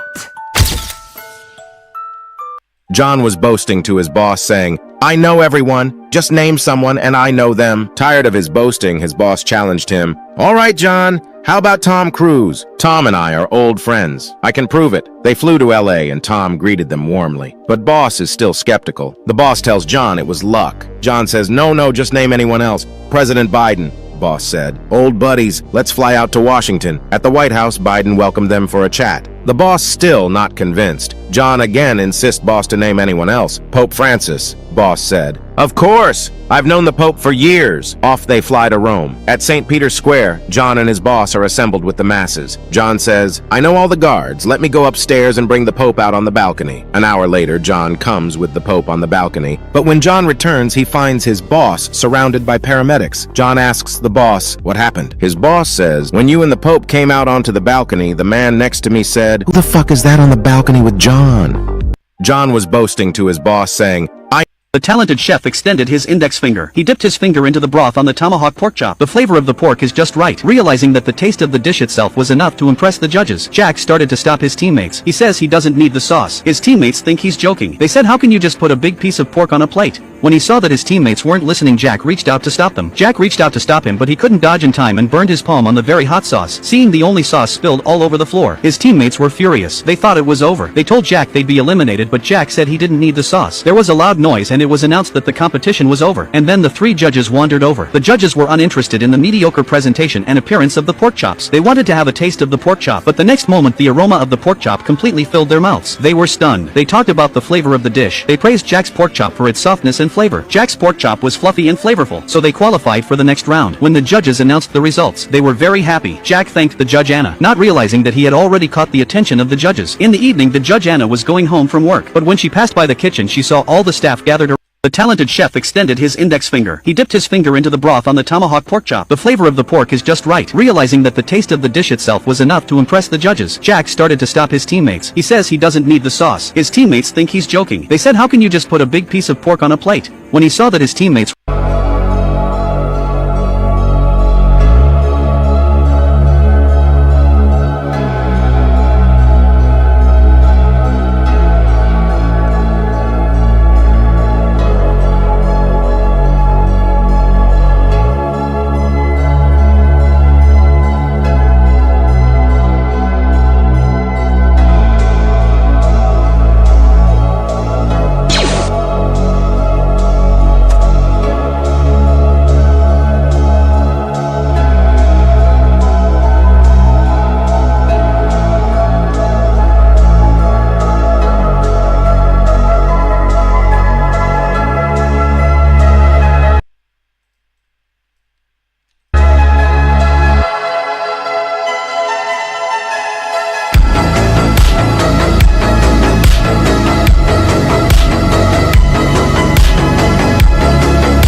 What? Which five-letter words become shorter when you add two letters to it? Do these think I'm Einstein, Steve Austin? Yo, who the hell do you think I am, bro? Einstein's, bro, I'm not Einstein, bro. What? Which five-letter words become shorter when you add two letters to it? Do these think I'm Einstein, Steve Austin? Yo, who the hell do you think I am, bro? Bro, I'm not Einstein, bro. What? Which 5-letter words become shorter when you add 2 letters to it? Do these think I'm Einstein, Steve Austin? Yo, who the hell do you think I am, bro? Bro, I'm not Einstein, bro.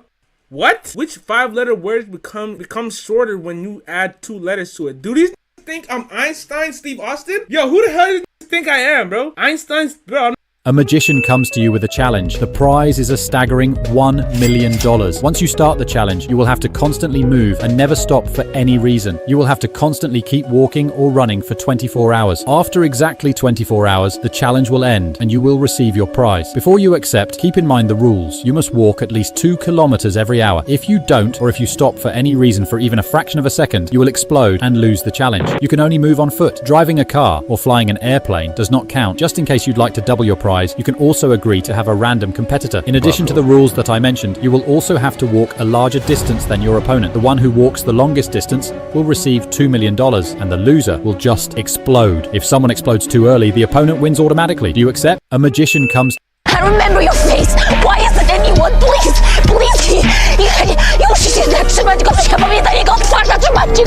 This is really something, Earth. And in my own gosh darn home. I think I'd like you to leave now. Hold him! Nazi! Stop him! Stop him! Daddy! Stop him! Nazi!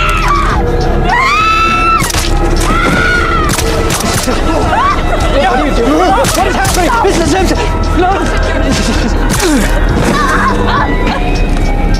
30 years of work that was. Marrying that American pig. Their blood is on your hands, my guy. Leave it to the Jew to think only of its own pathetic existence. I remember your face. Why isn't anyone? Please.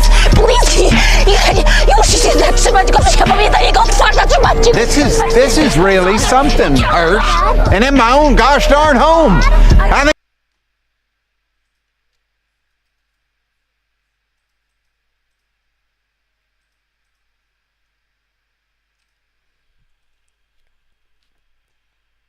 think I'd like you to leave now. Hold him! Nazi! Stop him! Stop him! Daddy! Stop him! Nazi!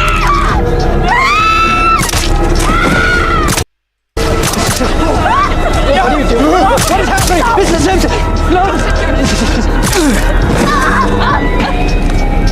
30 years of work that was. Marrying that American pig. Their blood is on your hands, my guy. Leave it to the Jew to think only of its own pathetic existence. I remember your face. Why isn't anyone? Please.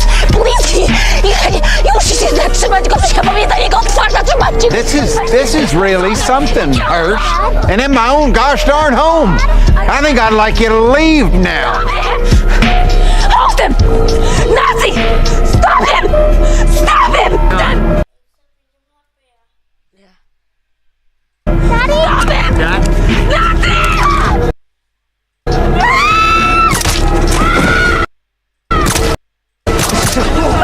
What are you doing? What is happening? This is him!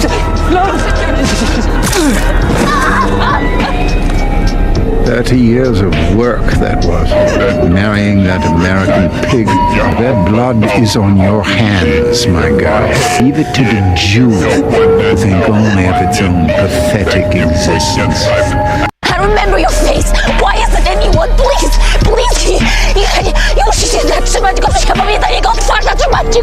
This is really something, Earth. And in my own gosh darn home. I think I'd like you to leave now.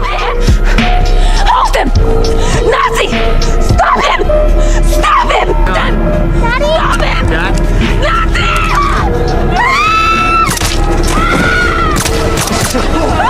What are you doing? What is happening? This is him!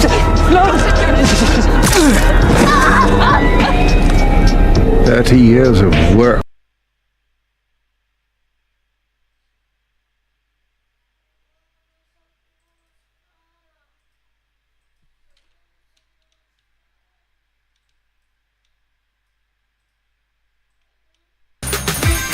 Nurdin 1 bang. Nutrisari dingin. Wah.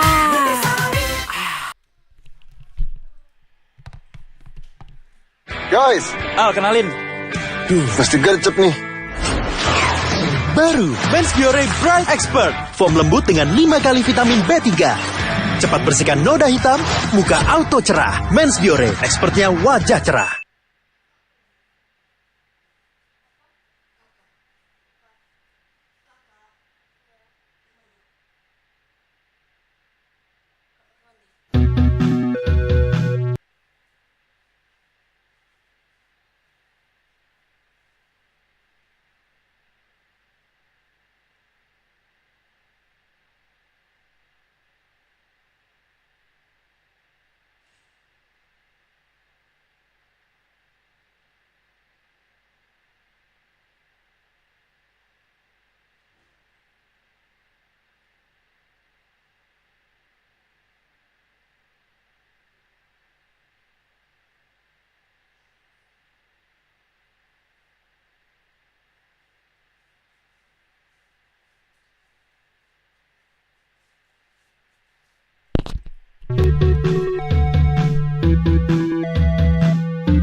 For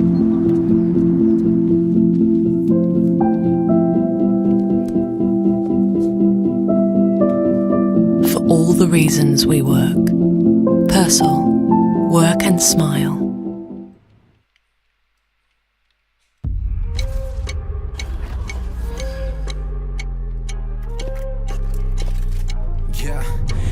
In today's video, I can only use toilet units. Let's get right into this.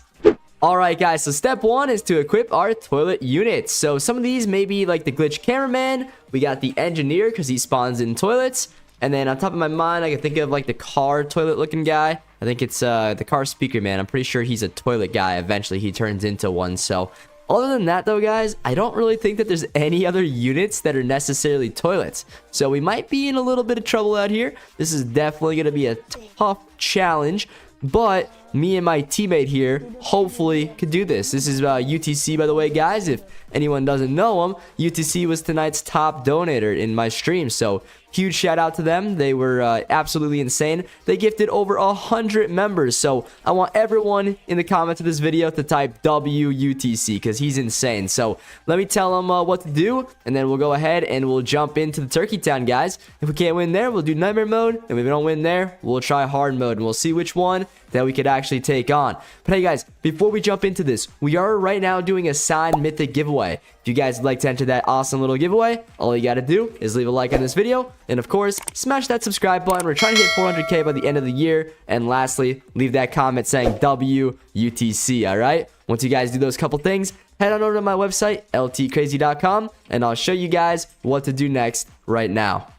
Alright guys, once you're on my website, scroll on down and click the giveaways button. Once this page loads up, on the top, you got the signed mythic giveaway. If you scroll down a little bit more, you got the giveaway for the next stream, so make sure you join both of those. And also, on the top, you got the toilet tower defense page. Click this so you can find the accurate value of any unit in the entire game. You can just use the search bar or use these like little buttons here. Once you guys do that, you'll never get scammed again. So happy trading, and let's get back to the video.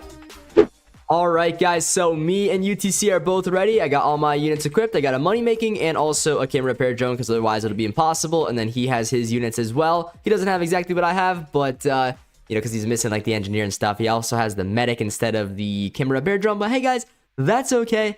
Let's jump into this map and let's see if we could actually do this challenge. It's going to be very, very difficult.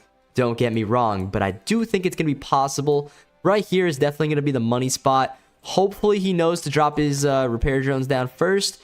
Looks like he's going to go with the car speaker man, but you know what? That's okay. Let the man cook. Let the man do what he's got to do. But as you can see, the car speaker man is on a toilet. So that's exactly the point of this challenge. We can only use units that have some sort of toilet incorporated in that unit. So the engineer spawns toilets. The glitch cameraman is sitting on a toilet. The car speaker man is also sitting on a toilet. So this is why we're doing the challenge, because I think, you know, although it's going to be very, very difficult, I think it may just, in fact, be possible. I'm going to go ahead, though, drop down my engineer.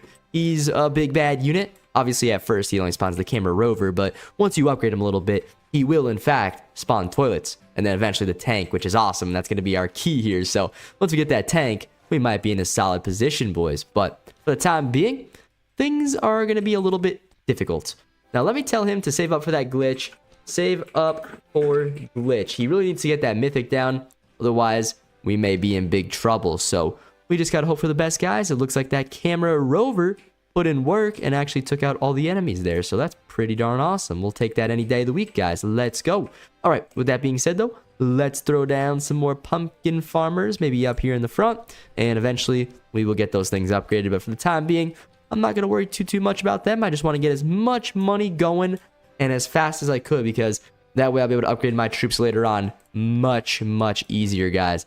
For the time being, though, you know, we just got to see what we can do here and hope for the best, guys. That's it. That's all I can say. Let's hope for the best. Guess I'm going to go ahead and upgrade my engineer again because, you know, lots of enemies are coming our way now. He's got the glitch down, though. Holy moly, guys. That's good. And it's a pretty cheap upgrade, especially for at least the first couple upgrades. It does get a little expensive the further and further we go down the upgrade chain. But for the time being, that's going to definitely get some kills, at least weaken up the enemies for me. That way, when my engineers have to do their job, they won't completely die. But we might be in a little bit of trouble right here if my guy doesn't spawn. Uh-oh. Uh-oh. Uh-oh. Well, Well, that didn't work, guys. That didn't work at all. Let's try that again. We just need to, need him, I think, to get down that glitch first.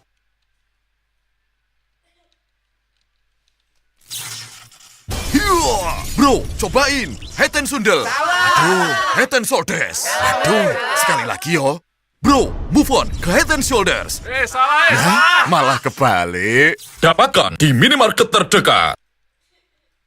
Cicilan 0% untuk tenor 6 bulan dan bebas 1 bulan cicilan untuk tenor 12 bulan. And that way maybe he could get him upgraded a little bit quicker. Let me just try to tell him here real quick. Get that glitch down first.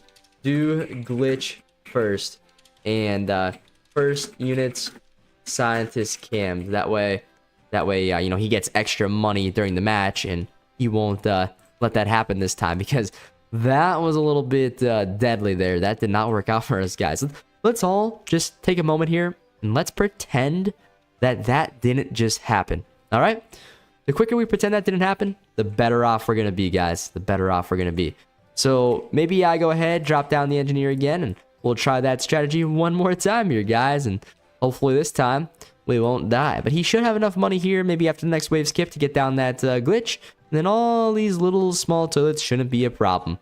Let's hope so. I don't know. We'll find out soon. I guess he doesn't have enough money. There we go. He's got the money now. Let's go, boys. So that does 500 damage a shot. All these toilets, they're going to die. So that's exactly what we want. It's going to put us in a great position to hopefully be able to clutch up this game and, you know, get us the victory. So we'll find out soon. Not guaranteed to win, but definitely a good thing. Definitely a good starting spot for us. I like our odds this time, guys. Last time, that was a fluke. It was a fluke, all right? It wasn't supposed to go down like that, but it did, and it's all right, because this time we're going to do a little bit better. We're already on wave 4.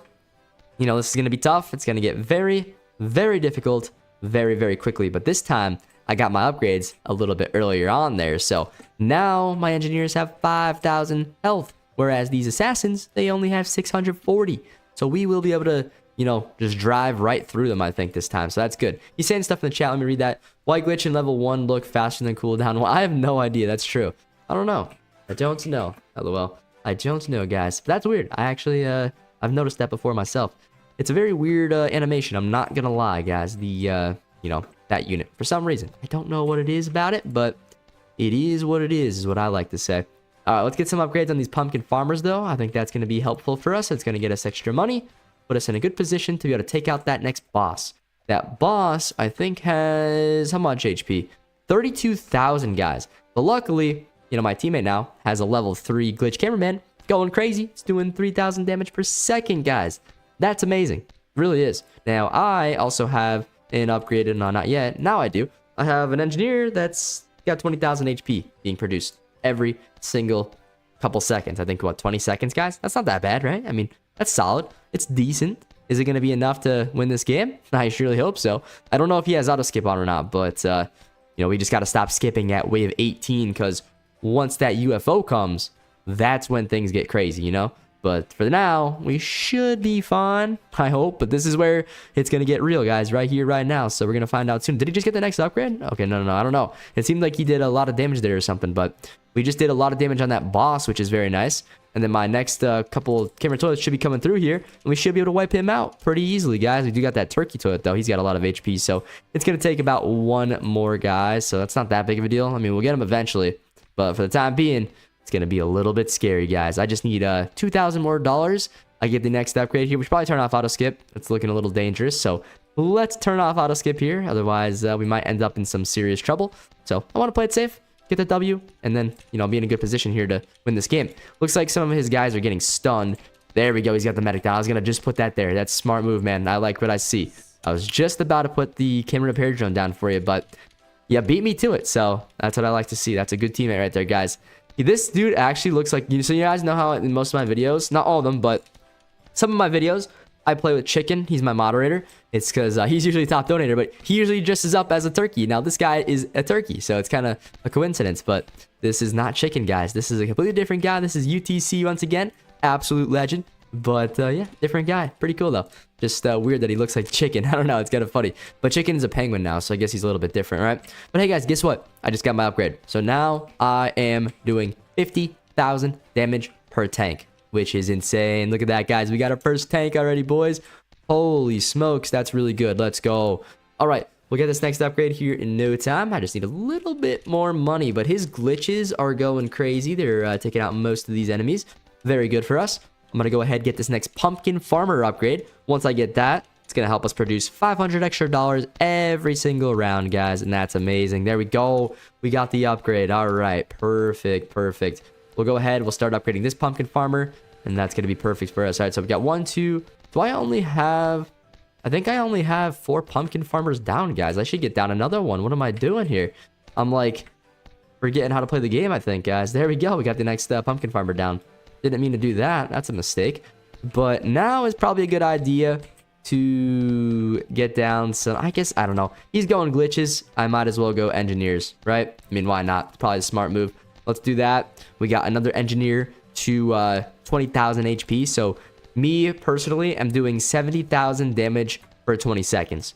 Plus, on top of that, the 2k that the tank does every time. So very, very good position, guys. I like where we are right now. We do have our first boss 2.0, though. That's kind of scary. However, he's doing a lot of damage to the enemies. He's actually like weakening them up to a really good point where my tanks are now stacking on top of each other. So that's awesome. Now that multi-cloud guy's going to die. That thing's going to die. We do have that boss here pretty soon to deal with. So we'll have to worry about him. But time being, I'm just going to save up my money. Just $2,000 more, and I'll get my next tank fully maxed out, guys. And that is going to be perfect for us. I just got to remember, wave 18 to stop skipping. Otherwise, we may end up getting ourselves into some serious trouble here. And I definitely don't want that to happen. But I do need $700 more, guys, to get the big upgrade for myself. However, that boss 2.0 is right coming after us. This is bad. This is really, really bad, boys. However, the next upgrade, let's just turn off auto skip now so I don't forget. But I could get this next upgrade here in, any second once this guy gets on stun. So that's nice. There we go, boys. Let's go. All right. So let's skip, get some extra money, and then put down the next engineer. We'll upgrade him as much as I could. And that's just going to be a little bit extra damage to all these bosses that are unfortunately getting by. So this could be bad. It's obviously, clear to me that we may be in a little bit of trouble here, boys. But that, airplane has 127,000 HP. I got the tank that hit it once. We got another tank on the map. We should have 2 tanks, guys. There we go. We got 2 or 3 tanks. They're kind of stacked on top of each other right there. Hopefully they...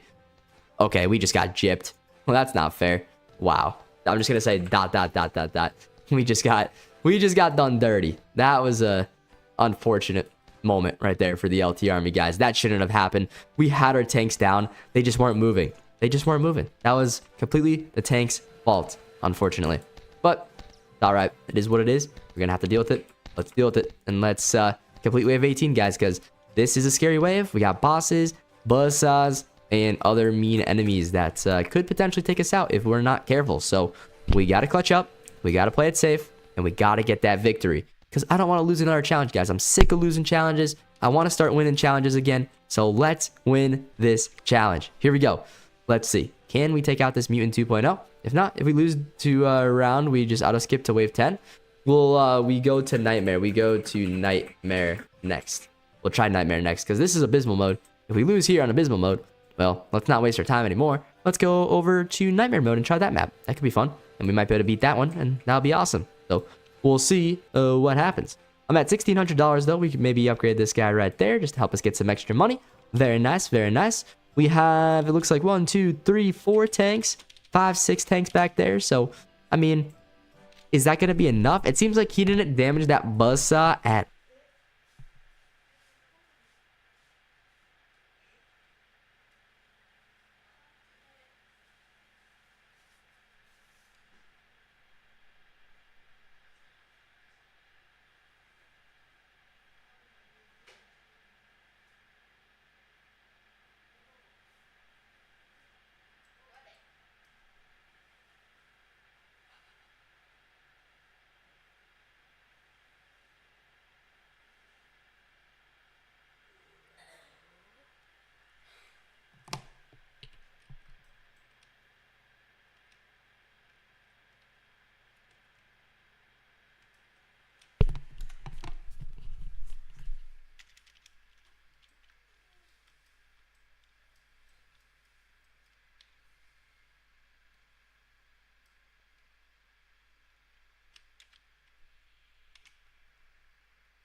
Guys, I went to heaven. Like, does this go infinitely?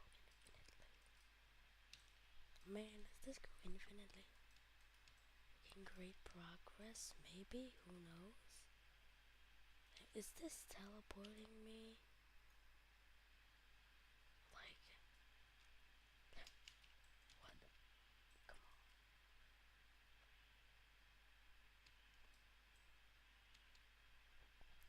There's no way they made this infinite. Unless they made a code that just makes it go infinite. But the messages, yeah, that's infinite. Guys, so I was playing Pet Simulator 99 and I just went to heaven. I kinda just went up to a few stairs and now I'm just kinda going. Yeah. So, okay, I'll be honest, you're wasting your time. Why? What do you mean wasting my time? You said I was making great progress. Why are you bullying me? I'm not wasting my time. You are a bully. Anyways, I'm pretty sure this just goes infinitely with a code. Yeah, this definitely goes infinitely.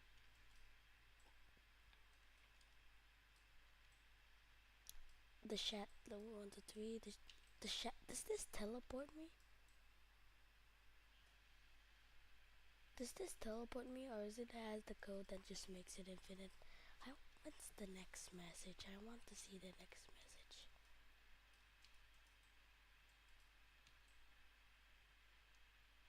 Yeah, the shadow. Is it the animation or it's stubbornness that... Oh, come on. I mean like, bear. I mean like, this is good progress, right? I'm wasting my time to make this video. I was just trying to teleport. I don't know what the hell happened. I was trying to teleport before suddenly I went to heaven. Anyways, I'm pretty sure this just goes infinitely, but I want to see all the messages. I'm just going and going and going and going. The intrusive thoughts are trying to make me just go down and fall off. I'm not doing.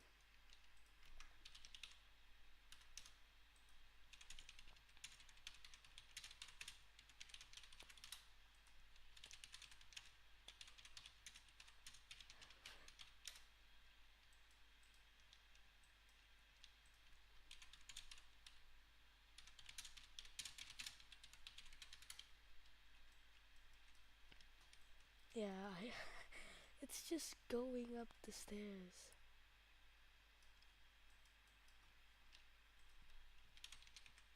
Oh.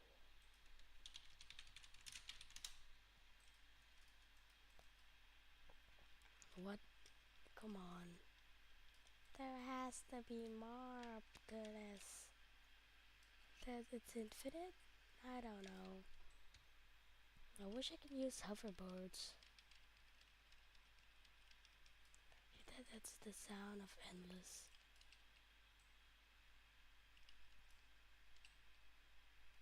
I don't hear the endless.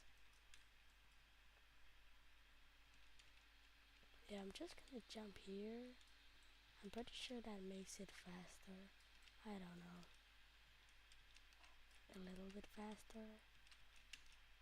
But more riskiness. Yeah, this one is better.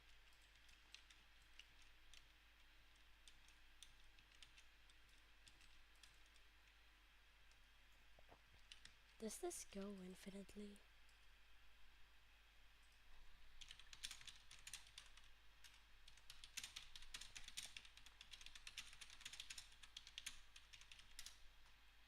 I've been going up the stairs for a few minutes. Nothing's been happening. Except a bot giving me messages. Am I the first one to get this? Like, I don't know. This is just Pet Simulator 99. I played Simulator X, but before, that's why I kind of played this game to transfer my pets and not make it a waste of time. Oh, man. I wonder if this is gonna... What if the real treasure is the friends you made along the way? What friends?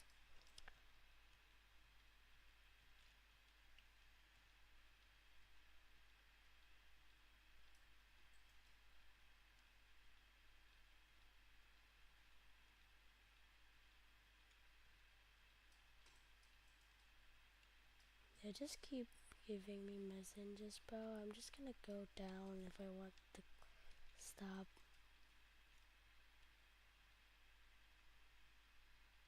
You know what? This is crazy. This goes infinitely, bro.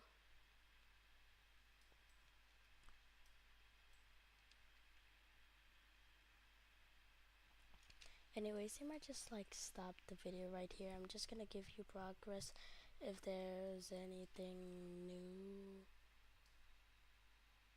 or not. Actually, like, if you want to see the full video of me just going up the stairs and you want to see all the messages, just watch the stream and I will post this later. I just want to have an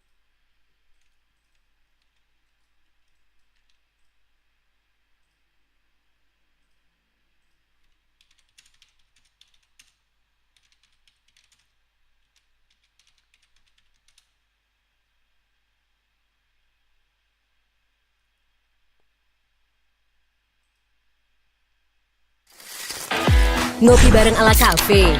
Bisa kapan aja. Di mana aja. I can take you anywhere. Take you anywhere.